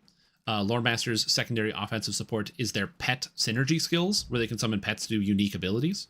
So there's like different things like that. And then there is defensive support, which is debuffing. A lot of modern games have gotten rid of debuffing and crowd control as a mechanic. Like if you play like WoW and Final Fantasy, they don't do any of that. It's just damage. But Lord of the Rings has lots of debuffing, lots of crowd control. You need people with good CC. You need people to properly debuff monsters. Sometimes you have a lot of stuff. The current comp that people use right now for pretty much every raid, it depends fight to fight, and some raids are different. But it's usually 2 tanks, 2 healers, 1 or 2 offensive support, 1 or usually 2 defensive supports, and then the rest DPS. Depending on the raid fight. Some fights you'll 3 tank, some fights you'll 2 tank, some fights you'll do different stuff, but yeah, a lot of flexibility. So the reason why Paladin is the most Boromir-like character, or like Captain's the most Boromir-like character, Captain has tank, healing, and offensive support.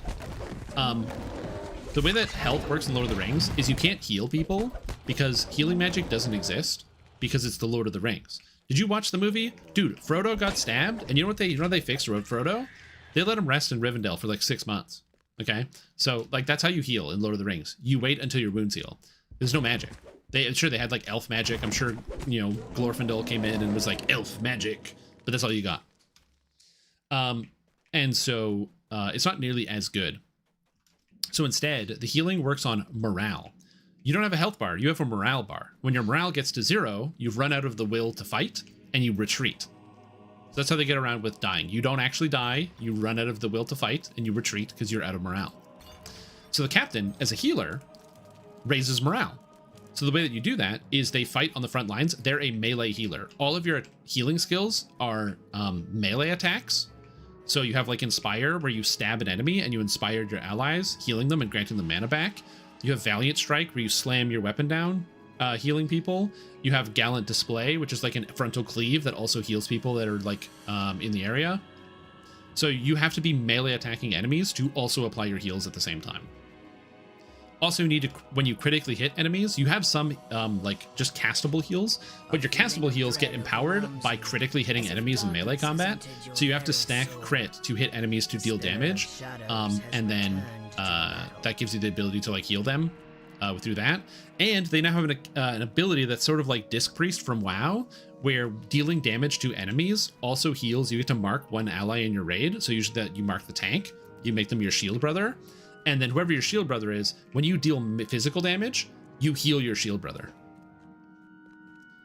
So the two schools of thought when it comes to captain healers is you can either go sword and board, so you have the shield for extra defense, and it's a shield, so you get extra stats, so it's a stat stick, and max out on healing. Or you whip a two-hander instead to heal, and you also stack lots of physical mastery, which increases your damage, thereby increasing your single target healing on the tank or whoever you have marked. So some neat stuff. Then they have the actual tanking stance, which is just, it is a tank, but their secondary thing on top of tanking is also healing. So you actually get a lot of very powerful heals, and you are kind of like, you're an off healer while also tanking at the same time. A lot of AoE heals, things like that. And you also buff your healers. So one of your cooldowns is you increase the healing of your healers by 25%. So your cooldown is not, I take less damage, it is, you heal more. And you give that to because you get a song brother, and so you give that to whoever is your song brother. As an example. Yeah, captains can also tank with a two-hander. It's not good, but you are allowed to.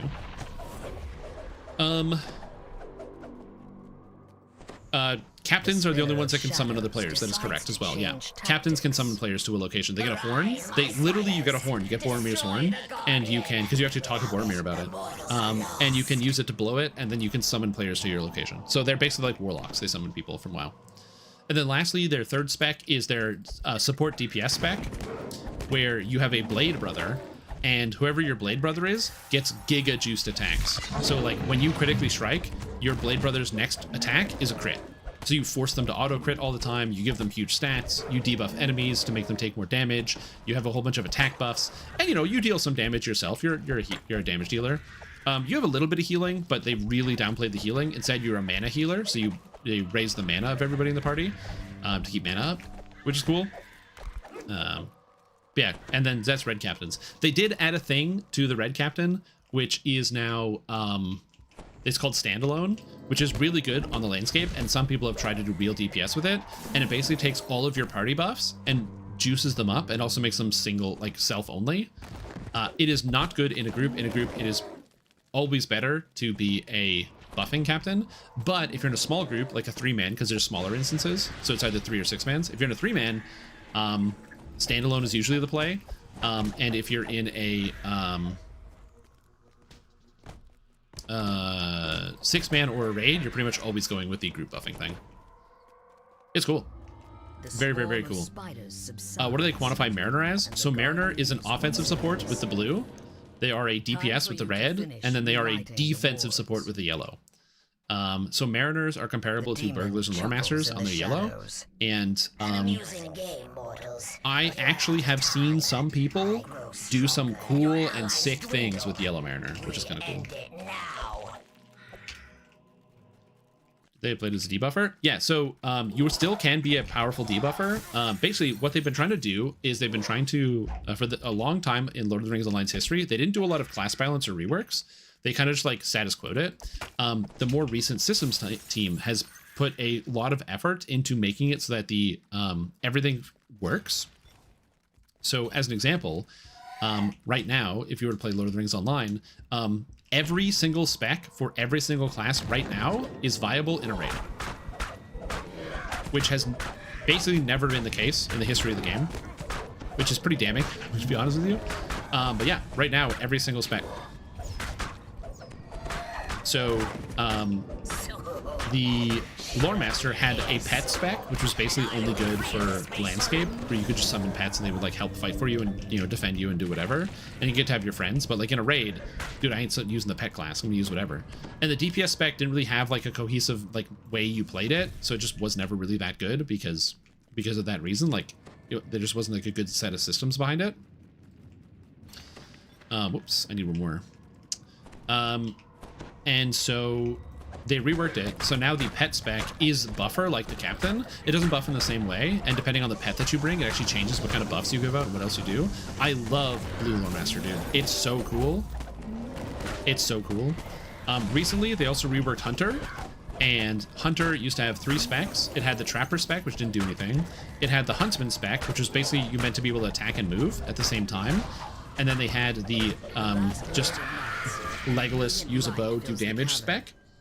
And the problem is that the attack while moving spec is just the best one in the whole game, because obviously it's attacking while moving. So it just didn't do as much damage. But it didn't do as much damage. So because it just didn't do as much damage, nobody used it. Why would I ever use a thing that uses less damage? So they changed the spec now. So now you have Red Hunter, which is stand still, shoot with bow. Blue Hunter, which is Skirmisher Hunter, which is ranged melee hybrid. So you have to like apply bleeds with your range attacks and then pop them with your melee attacks. So you're constantly moving in and out of the melee. It is a demon in PvP. And Yellow Hunter is now a proper debuffer, where you've got like lots of different debuffing skills you can use, and you can use it in place of like a Burglar or a Lore Master. It's really hard to replace a Lore Master because Lore Master has so many cool tools, but you can replace a Burglar with a Hunter because Hunters bring more damage. So you can actually bring so you can have somebody go, oh, our Burglar called in sick to raid, they couldn't make it today. Yo, Hunter, you go yellow and you can play debuffer, which is sick. Range Warden has a place in raid. So they deleted Range Warden. Some classes they didn't have a clear identity for. So Warden used to have 3 trees: tank, melee, and ranged. So they deleted the range tree. And now it's just a universal tree that anyone can put points into. The demon web will soon swallow them. So no, Range Warden doesn't have a place in the raid because you can't play Range Warden anymore. There are ranged skills, and they're usable in DPS. Like DPS still uses the range skills, but you can't just play a pure ranged. Fades away. You suddenly find yourself outside Yeah. prison. Standing Same thing with Guardian. Guardian has the tank tree and the DPS tree, and then they had kind of like a quasi half tank, half DPS tree that no one was using because it sucks. So they replaced it, and now it's just a neutral tree. So you have tank tree, DPS tree, and then like a tree of tools. It's just a toolbox tree with like different things you can add to your character class. They might someday like undo that and actually add like real things, but I don't know.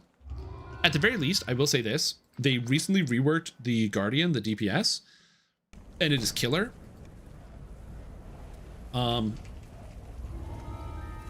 Thank you for coming. Oh, there we go. And lastly, Beyond the Rift, the even champion, tank champion, is currently amazing. Fun fact, it was actually a totally viable tank before this expansion dropped, but then the developers decided to do a whole bunch of buffs to tank champion. It was just people weren't playing it, so no one knew how good or bad it was, so they just buffed it a bunch, and now it's really good. So you can actually play, I want to play tank champion, you can do it. Everything is currently viable, which is fun. Gambler's also viable, it's very strong right now. What brings ye into the demon web? Yeah, you got tons of options. Come through the rift that she made. That's always the worry when you play an MMO, is like, is my class going to be good? Is it going to be able to do the thing? Now, are there things that are better than other things? Yes, there are things that are better than other things. It will not be easy.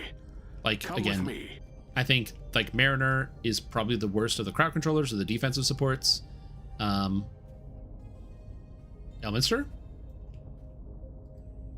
What?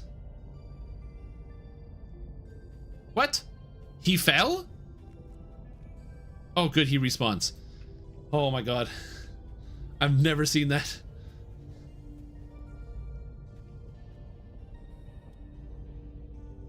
Literally Elminster. What the hell? I didn't even know he could fall off. That's so funny. She and her sister, the Spinner of Shadows, are the source of thy current troubles. So yeah. 'Twas only possible for me this to speeds come up Elminster, here yeah. because Loth let her guard slip. Range Warden is semi-offensive debuffer, but it still needs work. No, they just rolled it into regular Warden, so like anybody can do the debuffing skills now because it's just in the yellow tree. So a tank can run the debuffs if you want, or a DPS. They just made it so range is now part of the kit, so you can use range attacks whenever you feel like part it. of some vast and tangled scheme of Loth's. Closer to my home, Loth Blue Captain is bad and needs buffed. If you believe the Lotro forums, yes. A little village named Evening Star. This rift, the demon web sprawls out before you. Oh, he is peeking his mic pretty heavily, yeah. Hark! I sense also, which should hopefully come as a surprise to nobody. But yes, if you go on the Lord of the Rings online forums, you will also find a lot of bad information about how the game works and what's good right now. There are people that know that information, but there's also a lot of people that have bad information. The Spinner of Shadows. Server, I'm currently playing on Thrain. It's my home server.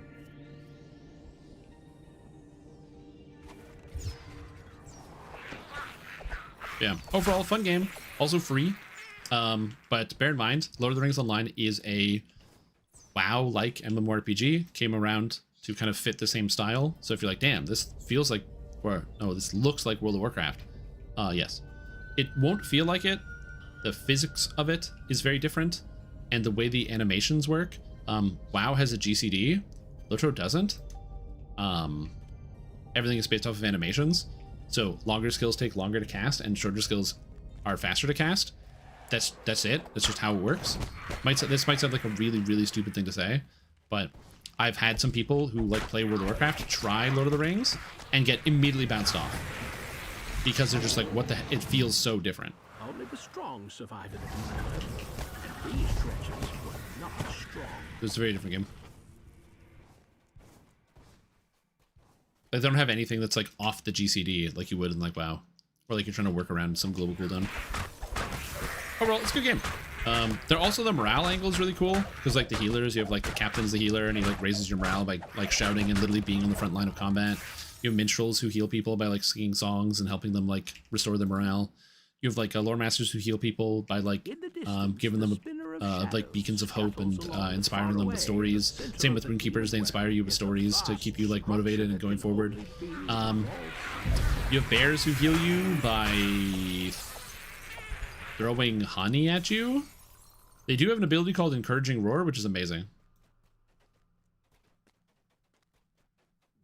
A spider hatchery lies empty. The brood it bore has already consumed the weak and the slow. Then dispersed fragments of long-forgotten worlds lie ensnared in Loth's web. This will be the fate of Eberron as you find a way to repair the rift that is slowly consuming your home. Beehives of people for aggro? Yeah.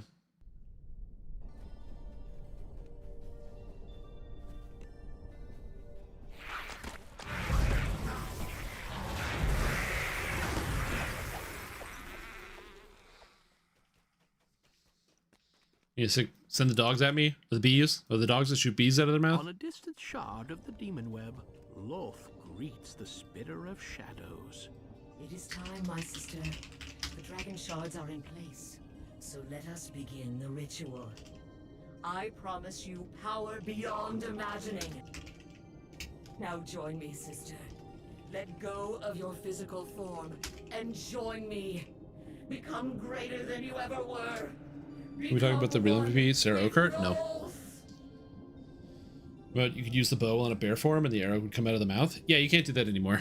They fixed a lot of that stuff. Piercing burst of magical energy, and for an instant you stand transfixed by the strange scene. Then a sudden onslaught of the Spider Queen's servants snaps you back to the situation at hand.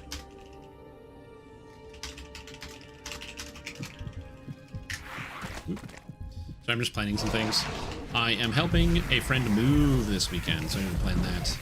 Also, sad news, after I am done with this quest, I will actually be leaving because I need to go back to the hospital So I do apologize for ending the stream a little bit earlier than usual.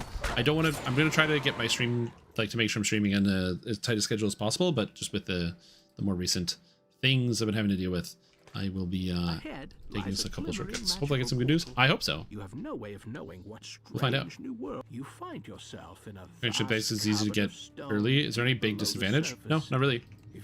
Strength-based monk. I've done the classic strength-based half-orc monk. Big fan. What's the rogue for?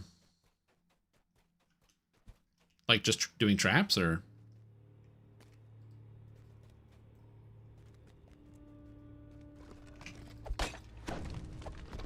Oh, okay, yeah. And yep, yeah, go crazy. If anything, I would probably, if I'm being honest with you, I would do a 18-1-1. So go like one rogue, one. Oh, you don't need favorite soul because you can just get the trance out of Henchman Mystic. Strength. No, strength trance. I don't know. It's gonna be fine. You don't need to be Henchman Mystic either, so you can go Shintao, you can go whatever thing you want to do. The sound of battle has alerted a colony of deadly dude, going down to R1 and my damage is already so much higher. And these fools. Dude, get out of here, spiders. Idiots. Yeah, monk is really, really strong right now. If you're a light monk, then just remember you can get Hands of Healing out of Shintao whenever you want and keep yourself alive fully. But, yeah. Favorite soul. Is it correct that I can have Lord of Blades deity and favorite greatsword? Yes. That is correct. It is a Warforged exclusive religion. And they also don't look pleased to see you.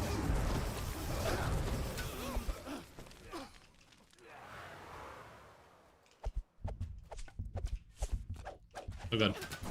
Apparently there's lots of monsters around.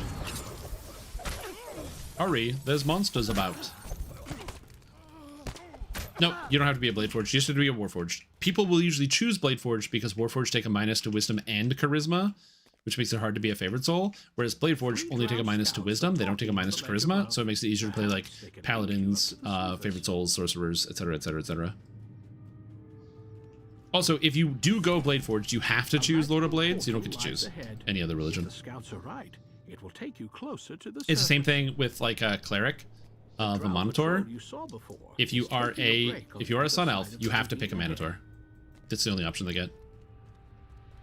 Because you're literally a Sun Elf. Above, a strange creature spots you. Surface dwellers down here? It snaps. The slavers are growing careless. I shall have to clean up after them. Hey, what's up, buddy?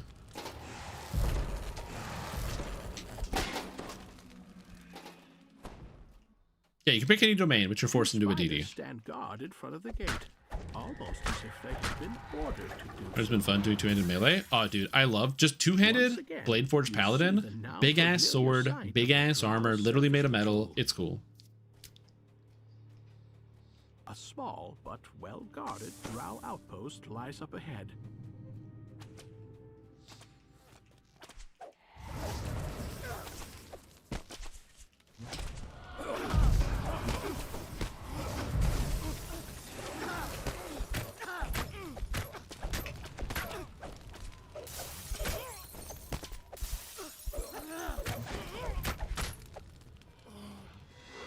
These drow fought with military precision unheard of on Sindric.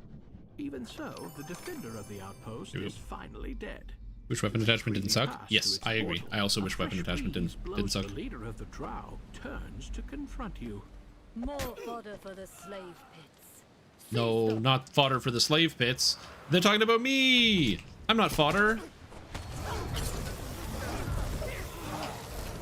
Oh my god, the damage, dude. The damage.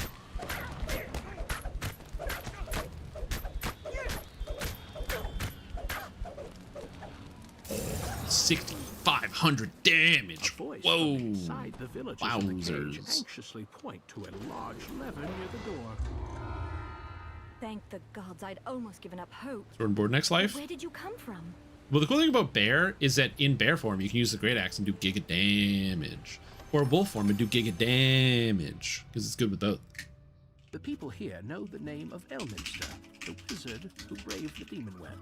Some call him the Sage of Shadowdale, others the Great Oversorcerer. If anyone can fathom okay. Elminster Well, will. my time here has diminished.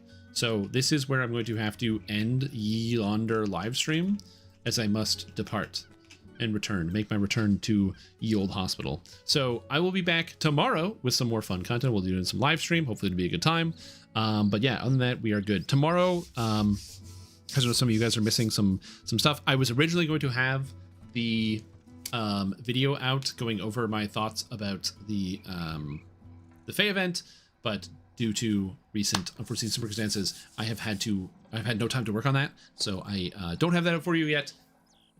But we're almost there. We're getting there. Anyways, but that's it. That's all I have. So thank you guys for watching. Hope you had a fantastic time. Hope everyone is doing well. Thank you guys for tuning in. I really appreciate everyone who is sticking around to hang out and watch. And we will be back tomorrow with some fun, brand new, never before seen Dungeons and Dragon and online content. Again, thank you guys for watching. Really, really appreciate the support. And yeah, again, once I get past this, hopefully we won't have the shorter streams happening anymore. But yeah. Yep.